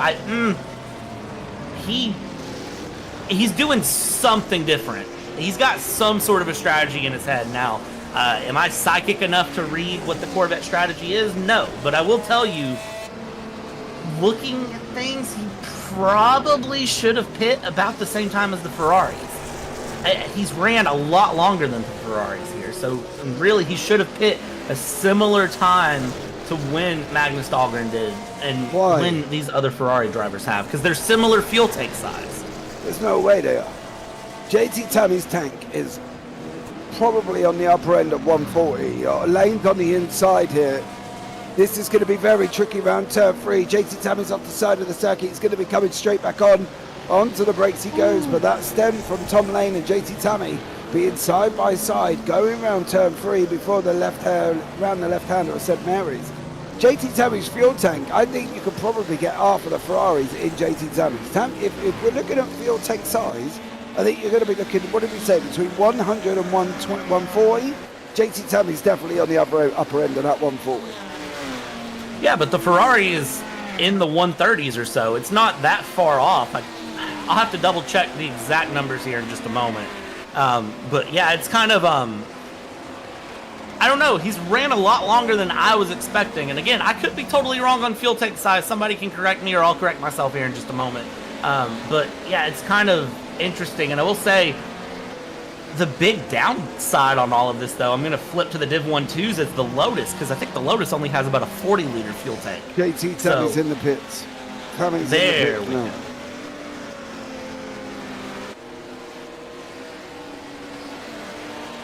All right, so Jerry Chin is back up in the EMs, too, because John Mayer is in through. We'll see if George can get around him here and continue through. We're watching Becky Ely here, but as I mentioned, the Lotus has a very small fuel tank too, but they've only had to make one pit stop so far. I'm curious to see what happens with them as they go. There's another Lotus in, and here comes Becky around, and it looks like Becky is in as well, so the Lotus is going to be doing at least 3 stops here. Yeah, I think that's going to be the thing, isn't it? I think they're going to be doing at least 3 stops. The Lotus is only rocking a 34-litre tank, right? The Porsche's rocking 110. Alfa Romeo Giulia's 100. Corvette 136. The Ferrari 133. That 3 litres does play a massive part, and I think at the end of the day, that's why Tammy's able to go at least a 2-lap difference compared to what he was last time, and I think he's going to be doing the same again. I think if Tom Lane, Bradley Sellers, Reese Gardner, or any of these guys have got to go into the pits, JT Tammy has to be that target. He has to be in that 13th place where he is at the moment, and they've all got to look and try and work out whether or not they're going to be able to get in and out of that pit lane before JT Tammy comes through. Because otherwise, I think JT Tammy's going to have the win here as John Mayer goes a little bit squirrely coming down into that final chicane now. The right left does manage to hold it. So John Mayer there managing to hold on and keep the car going in the right direction as well. So great job from him. Yeah, looking at things have opened up a little bit here, but I think looking at the battles, if JT Tammy is your target, you've got two things you're battling right now. You're battling JT Tammy for the win right now, but you're also battling yourself to keep your car on track. And as we've seen, that is so much more difficult for these drivers than I think any of the drivers even expected. Like, I know that we talked pre-race that it was going to be a very challenging race, but some of the drivers I think are racing against themselves and their own stamina right now to get through 65 laps. Because the more this race goes on, the more we're seeing drivers run wide, the more we're seeing different things happen that are just, mistakes on the driver. Nobody around, nothing really causing it. Like right there, Scar Pope to the inside, but I'm not blaming, or Scar Pope to the outside, I'm sorry, but I'm not blaming the car on the inside for that. For Scar Pope, yeah, oh, big slide Scar Pope again. Thank you for proving my point, Scar Pope. He's racing himself here, and you've got to take care of your car, take care of yourself, and make it through 65 laps. This is essentially just a case of an oval race. Yeah. But they've also got to be made aware that obviously at some points during this, they've got, you've got to turn that left-hand turn that is actually on the side of the circuit. So it's going to be very interesting. I think we're going to be in that period of stage where we see people go out away from each other, people come back in. But we've got fifth, it's actually quite manic here. Reese Gardner, and then we've got Mike Bell with Jason White at the back marker. Then you've got Ross Smith, who's also got John Mayer in front of him. Dagran as well in there with George Angelidis, Daniel Herlock. They're all very close together running all around as well. So there's a lot of cars in a lot of short area here, Brad. And I think at the end of the day, they've all got to play a part and they've all got to be a little bit careful. Yeah, I would agree with that. And I think the careful part is the challenging part. I do think that is the issue, is because they're all drivers. And we all, James, you and me both race. We've been in the seat. You see the car ahead and you get hyper-focused. You go, I'm going to pass that car. And then you just absolutely rag on the car to pass the car. And, sometimes the drivers don't get that point in their head of, I can pass that car and I don't need to rag the car down. They miss that element of, I don't need to push the car to the limits. I can pass that car with just 1% more, 2% more. As we see, this is a good replay of someone else pushing their car to the limits, going wide, thankfully catching the inside line and not the outside. That's Newman going through, and, but that is, again, the drivers are proving my point time on time again. 1 to 2% can make the difference. You don't need to be all out or conserving like crazy.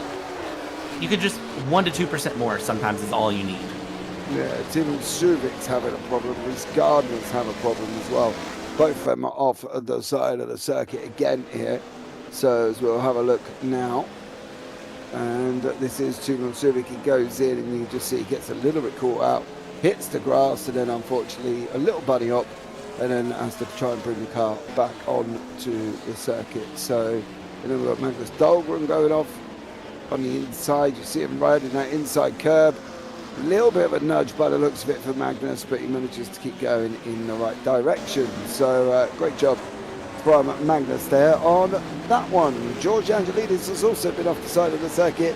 Again, a lot of these off tracks, Brad, and it's the same. Every time I go back and we watch it, it's the same. They've run wide, they've missed the apex. They've run wide, they've missed the apex. They've run wide, or in the last chicane's case, they've hit the wall. The last chicane hitting the wall is really what's caught me off guard. I didn't think the last chicane would be that difficult going through solo. But it's that 1 to 2%. It's that difference. And now we're hitting lap 41 to 65, James. And as a driver at this point, you're going to start to get tired. You're going to start to get just mentally exhausted. It hasn't been that long of a race, but again, this is a track that you can just flat out the whole time. You don't necessarily, it's not like other tracks we've seen where you go for a while, jam on the brakes, make a turn. Go for a while, jam on the brakes, make a turn. Go for a while, jam on the brakes, make a turn. This is a track that really, you're just kind of floating your way around. You're drifting your way through, and you're just having a nice, fun drive of, max throttle for a good chunk and, just fighting the car around. This is really, I think, for as simple of a circuit it is, I think this is more demanding than other tracks we've been to. and, you know, for example, Le Mans, Spa, Targa Florio, I think this is more demanding in different respects because it is, if you back off 1 to 2%, you can cost yourself. But you need that 1 to 2% margin in your driving going through. But as we get near, especially between lap 50 and 65, I think that's going to be where we start to see the most mistakes come in, and we start to see the most moments of drivers, you know, drifting off into the grass a little bit because they're starting to hit that sort of mental block, I'll call it, where they need to push through to get to the end because you've been driving just hard for over an hour now, and you've got to keep it going for at least another half hour. Yeah, we've just seen Reece Gardner go into the pit lane and out. So Reece has done his final stop. The Bruin still out in front in the Div 3. Pros with Tom Lane, Bradley Sellis, Mike Bell, Ross Smith and Dahlgren. We're going to have to get this last pit stop out of the way to see where these guys all settle in. And I can tell you now, one man that is going to be settling quite well is JT Tammy, partly due to the fact that Reece Gardner come out of the pits behind him as we're 3 wide on your screen at the moment. Dan Herlock in the middle, Ben Borman in the Lotus there, and I think it was John Mayer on the left hand side. On the it is John Mayer manages to hold it so far. Dan Herlock with Borman tucked in right behind him. Now through the right hander we go. The only left hander on the racetrack, St Mary's, now on the run down into Levant corner. Sharp little run, and then a right hander around Levant. Dan Herlock still managing to stay in first place in class at the moment in time, first in Div 1, 2 AMs, but Borman's not letting him rest here, bro. Yeah, Borman has been just right on the back of him the whole time, and I think Herlock just caught a break with whatever that car was. He got around there, one of the Div 1 2s or the Div 3 AMs, I believe, but he caught a break for just a moment, but then Herlock gets around and is right back on the back. And, you know, again, it goes to that sort of focus moment. You've been doing this lap after lap, 43 laps now, so you've got to just keep it together. As we see Herlock, I'm surprised, is still ahead of Borman. Borman is really driving through him here and really looks like he should be ahead of him if he can find it. But I do think, again, as I've said, I think Borman has dialed that 1 to 2% back and has said, you know what, I'm okay just being behind Herlock right now. I don't need the pass yet. Herlock's going to make a mistake eventually, and I'll just capitalize. Well, by what I can gather, I think both of these have still got to go in the pit lane. So at the moment, as I say, JT Tammy is kind of the target man. He got in front of Reece Gardner, and he's still in front of Reece Gardner at this moment in time. So for JT Tammy, he's sitting here laughing. He's been in the pits. He knows he's only got to do, that's it. And he's only got, 21 laps to go? And I think it's going to be within the next 25 to 30 minutes will be the end of this race. And I wouldn't be surprised if JT Tammy, if we look at where he is now in 12th, I wouldn't be surprised if he was near the top again.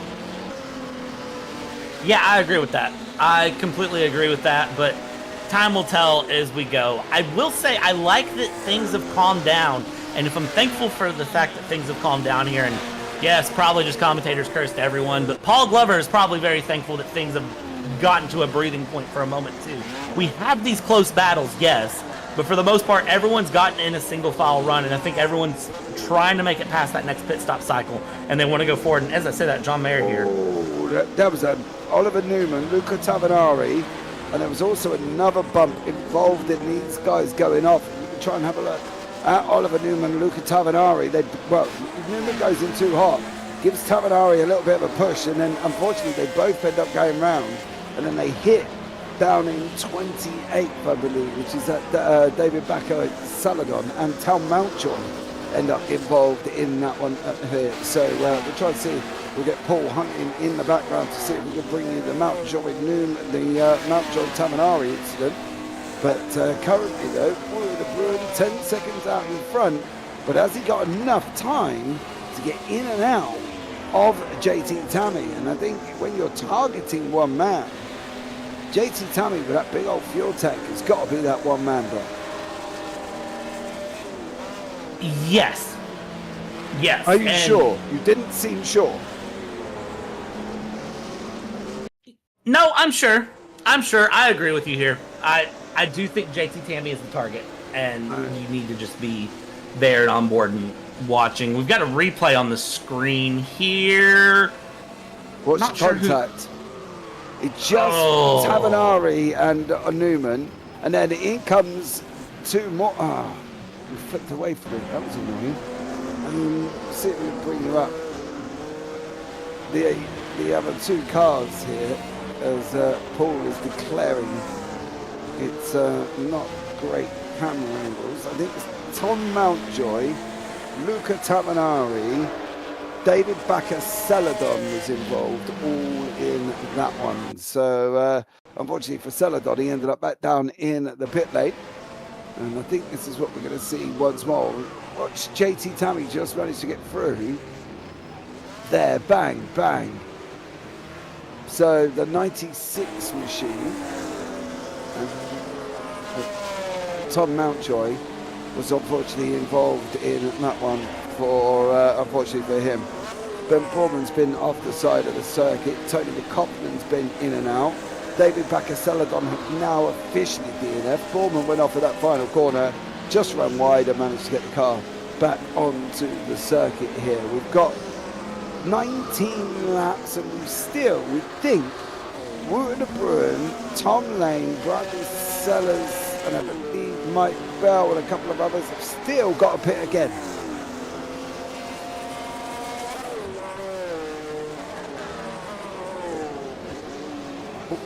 Brad, you still there?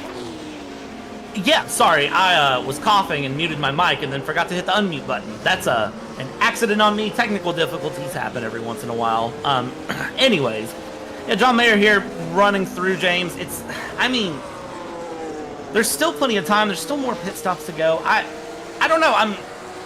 For some reason, I'm having a hard time doing the math on who's going to be where and trying to keep up. JT Tammy is 81 seconds off of Wooten de Bruin and Tom Lane right now. So I think they've covered him off.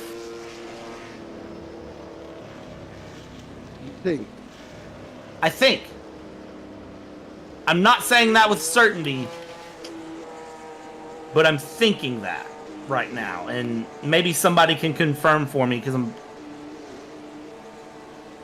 I love the fact that Brad is sat on a fence. Literally, he's sat on a fence with splinters in his bottom.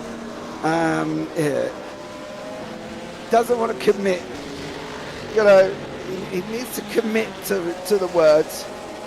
You know, as Oliver Day's been off the side of the circuit there as well. Ross Smith also looks like he's had a moment, and unfortunately he's gone trailing off the side of the circuit here. So, yeah, give Brad a minute to settle down, grab a drink, get himself back in order. But, yeah, 47 of 65, 18 to go. Wooten de Bruin, Tom Lane, Bradley Sellers, Mike Bell. Replay on your screen now. And that is Ross, who's going to go in and just not get it stopped and run wide, unfortunately, for him. Shoot that wall seems to be an easy clip, says Kim. It does. A lot of people hitting that wall, and especially on the final chicane there, Brad, they seem to be doing that as well. yeah, it's been the talking point of the day, and it'll continue to be the talking point through the final 18 laps that we have coming here of just that final chicane. And somebody manages to just prove our point there. I'm not sure who that was, as Tom Lane goes right by him with Bradley Sellers. They have a 13-second gap to make up to Wooten de Bruin, and they're starting to close it slowly but surely, but I don't think they're going to. And yes, I have done the math. JT Tammy is currently on pace for what would be a P4 finish in his class of the Div 3s, which isn't bad, granted, for one pit stop in that Corvette Stingray, but it doesn't seem like he's carried the pace through that he needed to. And it's the number 62 coming around, but look at the slide. I mean, one of the things with these historic cars, James, is just how much they slide around and how easy they are to control here. It's Oliver Newman that is sliding there, and I think he would have held on to that if he hadn't went over that curb there on the outside. Yeah, maybe. He probably would have had it, but they know the limits of the circuit hits the curb, doesn't it? So for Ollie Newman, looked amazing, and I'll give you credit where credit due. It did look amazing, but unfortunately just kind of run out of road, did Oliver Newman there, and he's now dropping himself all the way round down into 21st place, with Neil Wood in front of him and Anna Gray, the leader of the Div 1, 2 and sitting in 22nd overall. So Still some action to come, though, I think, here, and we've got 17 laps to go. Yeah, 17 laps to go. Woodard de Bruin is in the pits now, so we'll see where he comes out. This is gonna be telling. This is gonna be the sign, realistically, for where he is at on his run for trying to get the win, if he is in position for what he needs. We'll see. He's in the bottom right there. Keep your eyes on him. Tom Lane needs to put the pedal to the metal right now. He needs to just get gone and gone and gone. And any pace that was in that car, now would be a good time to take advantage of it. Because if he can try to get through, and I mean, it's 26 seconds, the gap between Tom Lane and Bradley Sellers and Woodard de Bruin. It's opening up a little bit more as he tries to get back up to speed. It's about 29 seconds now. They're going to have to do a very, very spot-on, very quick pit stop, just enough fuel that he needs. He was only in the pit for 38 seconds, stationary for 31, so I think it's Woodard de Bruin's race to lose at this point as we go through. JT Tammy into P10, still 70 seconds back from the leaders. I do agree. I don't think JT Tammy's got to pit again. To be blatantly honest with you, Brad, I think at the end of the day he's done his one stop in that Corvette and he won't stop again. He didn't clear De Bruin, which I was quite surprised about. Maybe JT's just had a bit of a dodgy middle sector here that could have got him up there, and I'll be interested to see where JT finishes or comes out in the next sort of 5 laps once all the pit stops have been completed again. Yeah, I'm curious to see. Bradley Sellers running very wide there, snakes it back onto the pavement, so able to hold on to it. You're going to run off somewhere. You might want to make sure there's tarmac on the outside, but he runs wide there, and now Tom Lane just taking off here. When did these two pit is my question, but Woodard de Bruin 28 seconds. They're going to have a 10-second faster pit stop than Woodard de Bruin, or when they pit, they're going to just have to floor it and make up 10 seconds in 15 laps, or however many laps they'll have, and I don't think it's doable. I don't think it's doable for them to make up that much time. I do think this is Woodard de Bruin's race to lose. I think realistically JT Tammy is going to be on pace for probably a P4 finish. Looking at the gaps, I do think he's at pace for P4 if he can hold on to it. There's no way JT Tammy needs to pit again. But then again, Magnus Dahlgren in P5 is in a Ferrari, and Timon Subic in P9 is in a Ferrari. So do they need to pit would be my next question, and I don't think they do either. Well, we're going to find out, I think, over the next 15 laps here. Stay with us, guys. Get your drinks, get your popcorn, because I can tell you one thing, the end of this race is going to be spicier than a vindaloo in your curry house, because a lot of people are going to end up coming back together. It's going to be whether or not Woodard de Bruin will take the win. How far up will JT Tammy get? That's going to be an interesting one to discuss later. Of course, we'll see how far he does get in as well. Jason Whitehead, I think, off the side of the circuit again, snaps and then comes back across the track and hits the barrier, and then goes across the track again, and just misses Magnus Dahlgren there. Rosberg's also been off the circuit, and we'll have a look. Oh, he just disconnected. He just disconnected for Mr. Ross Smith. Bradley Sellers just taking it 3 wide past the back markers of Scar Pope and Oliver Day, and slicing it through the middle there for Bradley Sellers. And now we see Dan Herlock into the pits here, going through. Bradley Sellers is still out and about here. We've had Ross Smith DNF, which is unfortunate. This is the replay. That's the number 60. Man. That is Gilles Lalonde, 65. Yeah.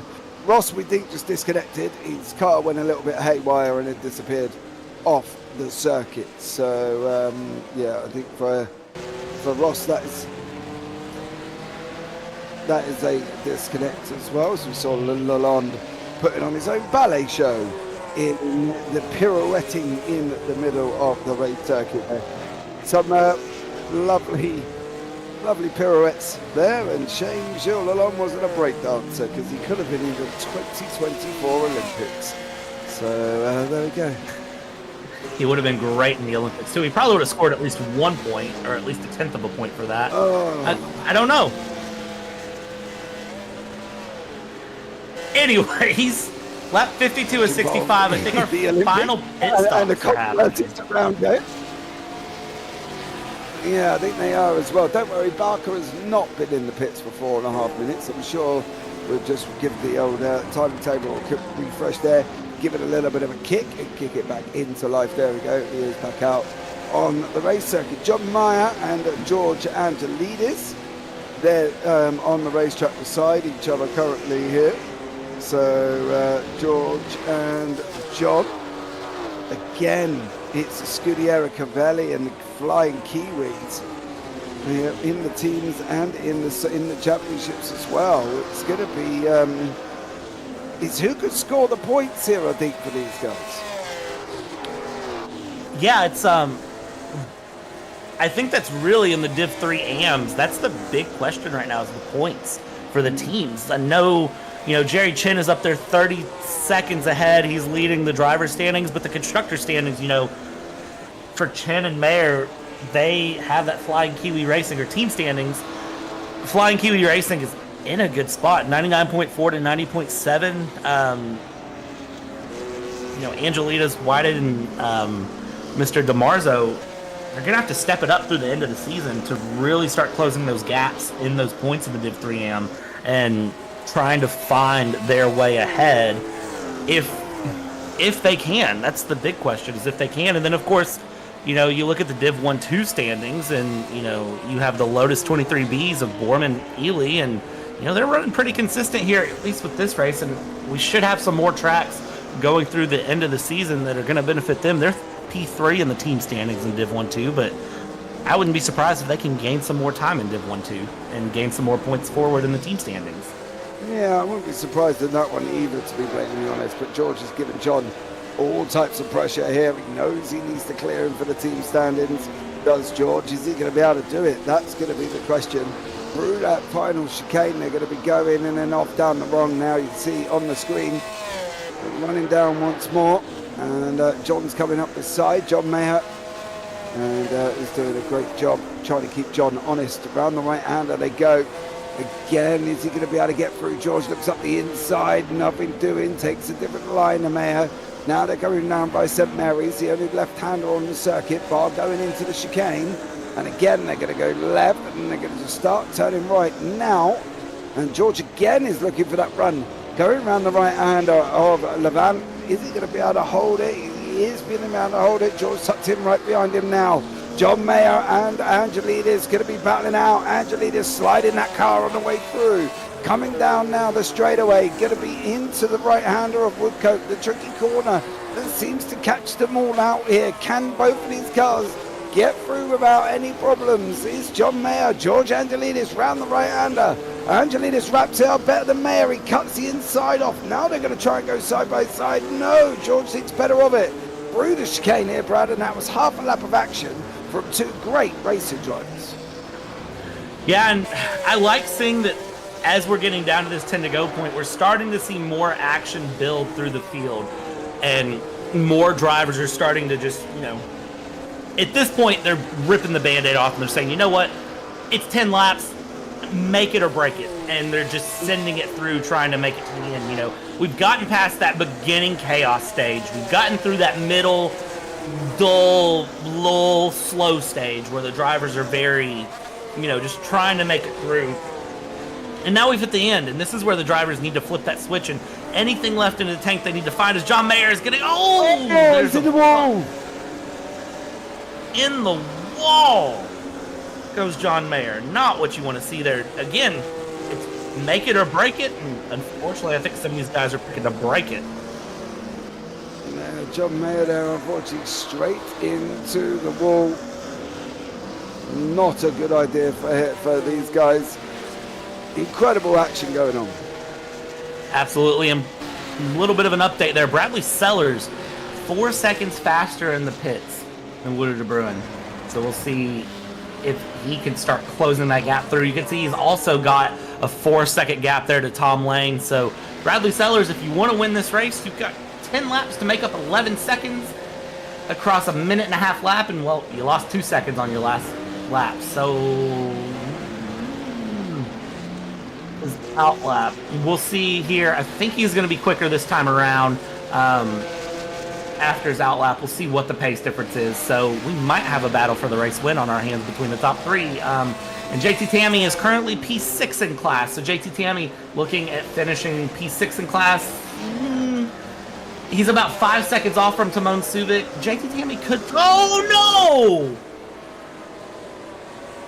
Well, that's Oliver Newman and Tony McCoffin. And, well, there was a track there for them to run on. And I think they decided to test out those Porsches as lawnmowers. And I will tell you right now, Porsche does not make a good lawnmower or a good off-road car. They are very well meant to stay on tarmac. Yeah, McCoffin did get it back on track. Whether or not Newman did as well, he did get it back on the race circuit. So, yeah, very, very action-packed moment for Oliver Newman there. Yeah, that was a big moment there. He went through the fields on the inside too. It wasn't just through the grass. He went through the whole field on the inside. He gets his back on track there, but he is going to be down quite a bit on his run. And now I love seeing the drivers slide through those final couple of corners. They're not trying to brake and take the turn all nice and tidy. Over and over, they've just decided to drift the car around, as we get a replay here on the screen of what exactly happened. And yeah, side by side trying to pass. Yeah, watch McCoffin. They just catch corners just there, and then they both do exactly the same thing. Now McCoffin comes off to the left. There you go. He starts going, but Newman goes straight. And I believe he went near enough into that cornfield. He hit the bit of concrete, and he just, I believe, kept it out of the wall on the left-hand side. So, you know, he manages to survive. Ross is back in the race after his little disconnect. De Bruin is still out front. He's got 10 seconds over Sellers. Gardner leading the Div 1, Div 2s. He's got 1.2 over Borman. Chen leading the Div 3 AMs, and he's got 25 over Angelidis. We've seen Angelidis and Meyer have their own issues. Div 1, 2 AMs is Gray, and he's 6.6 ahead of Monet. Now, the thing is with Adam Gray is we don't really see him during the race. Now, this isn't any disrespect to Adam Gray, and it's not because we don't want to. It's we can see an amazing slide on your screen there in the car number 137. That's our cameraman just showing off there with Eric Monet showing it at slow-mo. Tom Lane, sorry, was there. Tom Lane was sliding it through there as well. But I think that's the thing for Adam Gray. He's gone about his business. He's done his ninja little bit. And he's just slid up through the order as Adam Gray is sitting in 22nd. Yeah, and, you know, Adam Gray, sometimes the best race you can have is a quiet race, honestly.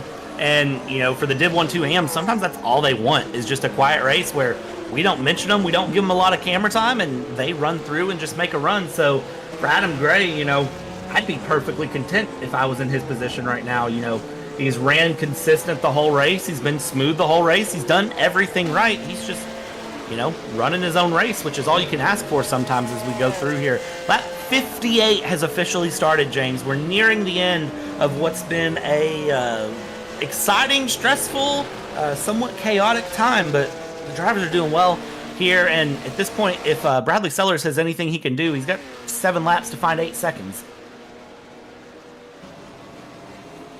Yeah, when you say it like that, when you say De Bruin and obviously Oliver Newman there goes off and tries to do the same as Tom Lane, but unfortunately gets it all wrong and goes and hits the wall. So there we go on that one. But that's the thing, when you say De Bruin, Bradley Sellers has got to try and make up 9.2 seconds. Never going to do that. 126.6 for De Bruin, 25.5 for Lane. Lane's got 9 seconds. There's only 7 laps. Unless De Bruin has an absolute shocker and hits something or loses 5 seconds somewhere, it's never going to happen there. Sellers is 10 seconds back from it. I don't think it's going to happen. As long as De Bruin's got definitely enough fuel in that car, there is no reason he cannot take this win. I'm more interested to see the Bournemouth Gardner battle because JT Tammy is sitting between these two, and we know how much of a lump that Corvette is. The Corvette is a big lump. I like that you phrase that like that. It is a lump, and it's going to prove interesting for JT Tammy here over the next little bit. 59-65, 6 laps to go.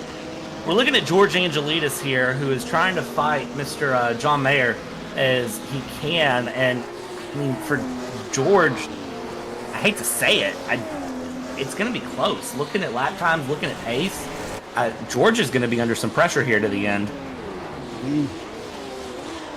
I think he could be, but it depends if Chen's got a pit.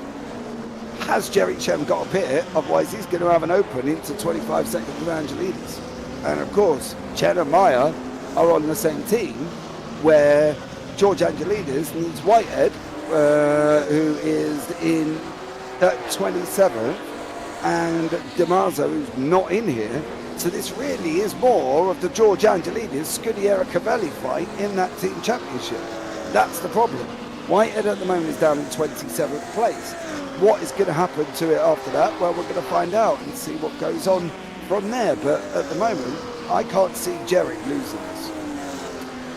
I don't see Jerry Chen losing this unless he just slams a wall, totals his car. And I think at this point, if you're Jerry Chen, you got a 24-second lead. You could dial it back 3 seconds a lap and be just fine. And realistically, I'm not saying that's what I would do, but I would dial it back. And let's see what this replay is. This is Adam Gray. We said he's had no screen time, and Adam said, you know what? I want screen time. Yeah, but I think he'd prefer not to have screen time as he goes off the side of the circuit alongside Tavanari. However, I don't often defend rejoins, but if you look at the way Gray's car was going off the side of the circuit, it was only ever going to cut back one way because he was pointing the opposite way. You know, you've got to turn right to go left, right? And Adam Gray was turning left to try and stop the car turning right. So, you know, yeah, he may have come back in front of Ross and it may look a little bit questionable and everything else, but I think at the moment there was not a lot he could do. One of the things we haven't touched on, right, is the penalties coming out of the last race. And there was a lot. There was quite a lot. Where do we think? Now, obviously there was lots of penalties added. There was far too many. But there's pending as well. The only, obviously, what do we do about that? Now, they've said there was no point scoring positions have changed except the following. JT Tammy now finished behind Jeffrey Ellis, right? Or, no, Jeffrey Ellis now finished 8th and Tammy 8th, Ellis 9th. We're looking at the off-track scenario. We've seen quite a few people go off again here. So are the results at the moment that we're giving going to be provisional due to the fact that obviously we don't know how far they're going to be and going to be going with these off-track situations again here, and we've seen quite a few of them. I think we've seen a lot of off-track situations, but I don't think anyone's gained anything from an off-track. I think all of the off-tracks have really just hurt people. So nobody's been, cutting a corner to gain an advantage, however the official steward's phrase is, cutting the track to gain an advantage, I think is actually how they phrase it. I'll be surprised if anything comes out of this, but then again, with that being from last week, and there's drivers I see on here that have 52.5 seconds added. I don't know. I think you leave it as it is for this track because nobody's made anything up and gained anything. But I do also think that, adding 52 seconds post-race to someone is just, I think it's a little too much. But then again, we've seen real-life racing bodies just kind of make up rules as they go in terms of track limits and say, there's so many track limits, we're just going to change a bunch of stuff around here. I don't know. I don't think anyone's gained an advantage, but I do think they're a realistic rule to spirit of the law and needing to be very firm on your rule of track limits. I don't know, though. But There's 3 laps to go here, and Adam Gray and Monet are now side by side. Oh! Let's battle for the 1-2 AM lead. Monet with Gray. Gray's got it at the moment. Monet wants it. And these guys are going to be battling. We've got literally, I believe, we've got 2 laps, I believe, to go. I think Walter de Bruin, oh no, we're still on 3 laps to go. But Adam Gray and also Eric Monet battling it out there. Walter de Bruin has we've got Mike Bell catching JT Tammy. Jason Whitehead, stop! Oh my Jesus, witness Christ. Jason Whitehead has just missed Walter de Bruin by what? Well, it looked closer than what it probably is, and I can probably just say I think I've just had more kittens on that one. If we can catch up with the Whitehead off the side of the track, that would be amazing as Adam Gray and Eric Monet continue to fight out. No team standings down in the 1-2 AMs here. So they're literally just fighting out for the leadership in the 1-2 AMs as well. Funny enough, it is Monet, it is Gray, and they're only separated by 1 point. So, yeah, this could be a great finish to the Div 1-2 situation. So Walter de Bruin is going to come over the line to start lap 64. Yeah, I think if you're Adam Gray, you're fighting for marbles here because his team was disbanded after Capodiena because of the fact that they haven't had 2 drivers in 3 consecutive events, so they disbanded it, which is the reason that the Div 1-2 AM Team Championship has disappeared for us. So I think for Adam Gray, that would be a nice point to be like, you know what, I don't need a team, I can do it on my own, and continue around. This is number 34. Watch this. This is the Whitehead one. Watch this. Going off here. There's Brad in with the Bruin in the background, and as I say, I think that looked closer than what it actually was, and it's a shame we can't get like a camera shot over above the head. But I can still guarantee Walter de Bruin was in that car going, please don't do that. Please don't do that. Please don't do that. As Jason Whitehead was going across the circuit there. So yeah. Oh dear. What an half a battle that was. We're going to go up in the air on this. I'm not going to see some fancy camera work. Well, this is you see Whitehead there, look. Oh, maybe it might be closer than what it is at full speed, but still, I can imagine Walter de Bruin is probably sitting in that car going, didn't like that one. As he goes round St Mary's for the penultimate time before we go on to the final lap here. On your screen at this moment is Mr. George Angelidis as well, and he's as per normal got John Mayer tucked in right behind him again. So yeah, and this is Reese Gardner off the side of the circuit. Ow! Yowzers. Ouch. Not a good look from Reese Gardner, and he is now down in P11 with Dan Herlock not too far behind him. Walter de Bruin is going to come along and start the final lap. There he is in your main screen. That's Ben Borman on the bottom. Who is that alongside that's giving him a great little bit of argy-bargy? That's George Angelidis. So this is Angelidis and Mayer, and we're going to keep an eye on Walter de Bruin on the top screen. Man, these drivers are getting antsy. Do you know what though? This is a problem for Gardner. It's a big problem. It is a big problem because if he doesn't clear the Bruin, his race is over. Where Dan Herlock, if he stays in front of the Bruin, he wraps up that 10th place. So for Gardner, it is a problem that the Bruin's in front of him because his race is going to be finished as soon as the Bruin crosses the line. But for Herlock, he's going to cement that 10th place, and he's going to have the one more lap because obviously the Bruin isn't going to get through him.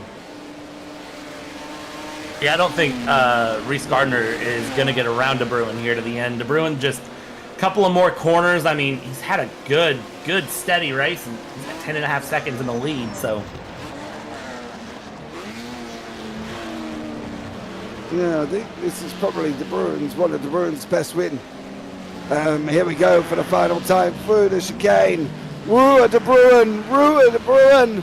De Bruyn, the water is going to wrap up the win here. And at Goodwood, Woo, De Bruyn rings the flagship race of the season. Why not call it that? It's Goodwood in the UK. Great job from Woo, De Bruyn. Ben Borman should come over and wrap up the win. Well, however, him and Cameron Barker are not very far apart. I think it might be Borman, because I think Barker's just got held up there, and there was somebody in front who's just got in the way, but it's Ben Borman, and he's got Cameron Barker there. There is Barker, there is Borman. So let's see how these get on once again. And is Borman going to hold on? Actually, they're going to come over the leader with the Div 1-2 AMS, because Adam Gray's in the front of this picture as well. So as long as these guys don't do anything silly, that's going to be your Div 1, Div 2 AMS, your Div 1, Div 2 Pros, and it is going to be Adam Gray and Ben Borman coming over the line together. Absolutely stellar job from them. Jerry Chen's not... Oh, is Chen finished? Oh, he has finished. Jerry Chen has finished. Okay, Yes, cool. yeah. Oh, I had a scared moment then. I was like, why is he outside the circuit? Dan Herlock's going to come over the line as well, but it is your winner, one Mr. Woo, De Bruyn. We can have a look here at the final results. I presume everybody has finished. They have. So, yeah, we can have a look and see if we get the final results up. There they are. Woo, De Bruyn is your winner. Great job from Woo as he takes the win. Bradley Sellers in second place with Tom Lane sitting behind him in third. Magnus Dahlgren in fourth. Timon Subic fifth. Mike Bell sixth. Ben Borman is in seventh with JT Tammy eighth. Cameron Barker in ninth. And Dan Herlock in 10th. So it's Borman, Barker and Herlock, your 1-2 pros. De Bruyn, Sellers and Lane, your Div 3 pros. Then you've got Reese Gardner, Becky Ely and Luca Tavanari. Jerry Chen is in your Div 3 AMS. He's got George Angelidis and John Mayer. That is a big points haul for the guys in the Div 3 AM team standings. Flying Kiwi Wace in there. Great job from them. And then Oliver Dane, Neil Wood and Scar Pope with Nicholas Kirstens behind that one. Giola London, Ross Smith. Ross all the way down in 22nd place. Adam Gray is your winner in the 1-2 AMS with Eric Monet not too far behind. They're joined on the podium, but separated by Oliver Newman, by Tom Mountjoy. Then you've got Jason Whitehead, who is down a couple of laps. Tony McCoffin, who is down a couple of laps as well. Into the DNFs, David Backer-Celadon and Jeffrey Ellis, and Santiago Dancourt, and Antonis Paparinopoulos is in 32nd there. There you go, Brad. Done. This was a good... Done.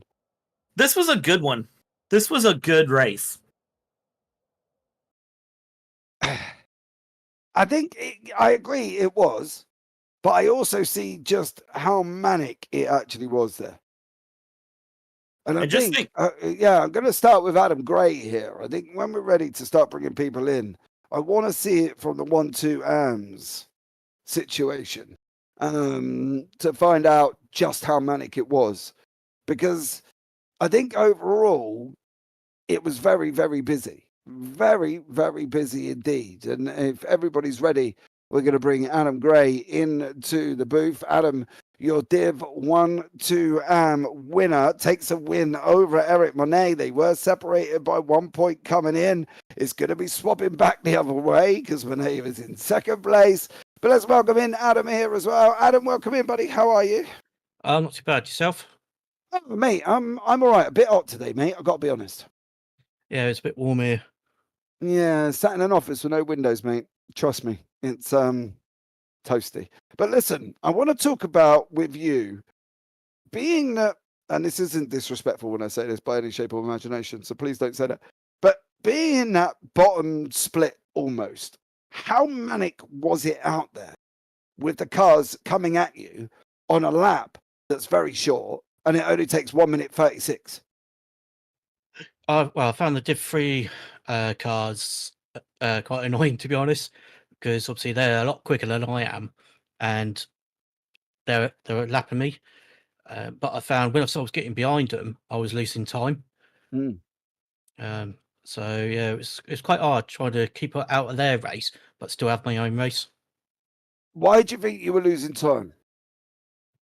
I haven't got a clue. Every time I was behind a Div 3 car, I was just losing time, and it was like seconds at a time. Okay, mate. Is that because all of a sudden you got quicker, or because they got slower? I'm not too sure. Like I said, I was losing time, so I think on average I was doing a 129 laps. But every time I was behind a Div 3 car, I was just getting slower and slower. Oh, right. Okay, well, that's quite interesting for you. But in the 1-2 standings, you and Mr. Eric Monet are having a right little ding dong. Yeah, we were. That was a good battle at the end. It's a shame that you spun out. Yeah, but you're close to each other in the championship as well. Do you think you're going to get it? Because we're on that summer break now. Like I said, we've still got 5 races left, so I would like to think I can give him a good battle to the end. Hopefully, I will win the drivers' championship, but we'll see what happens. Mm. Well, I'm going to be very excited to see how that turns out. And we are right. You've got Nürburgring, Monza, Bridgehampton, Provençals, and then off to Gay Paris for the final one. But Adam, thank you so much for joining us. Anyone you want to shout out before we let you go? Again, just to the CMS guys, thanks for a good race. Good track. I enjoyed it. Yeah, it was a very good circuit. So well done to you, Adam, and thank you so much for joining us. And we'll pop you back up in the booth. But have a good day. Cheers. Thanks very much. And the next up is going to be the Div 1-2 Pro. And we will chat to one Mr. Ben Borman, the man who drives around in a skateboard on wheels with no roof. But he's done it absolutely amazing today and has taken that win in that Lotus 23B Ford. Ben, welcome in, buddy. How are you? Hi there, I'm hot and sweaty. Join the club. Yeah. What have you been doing? I've been commentating, mate. I'm sat in an office with no windows commentating on you. Okay, fair enough. Thanks, mate. Thank you very much for that. How was it out there, Ben? It looked great fun, but I also think heart attack every single lap. Not quite every lap, but there were a couple of big ones. Being face to face with Eric at one stage, I think last but 2 laps. But yeah, just so much fun. Brilliant circuit. I think for a lot of these cars, just the track surface is so alive, and you're driving them all the time. It was brilliant. This and wheel to wheel stuff as well. We never got to ask you really, why did you pick the Lotus? It's partly because I had a hand in building it.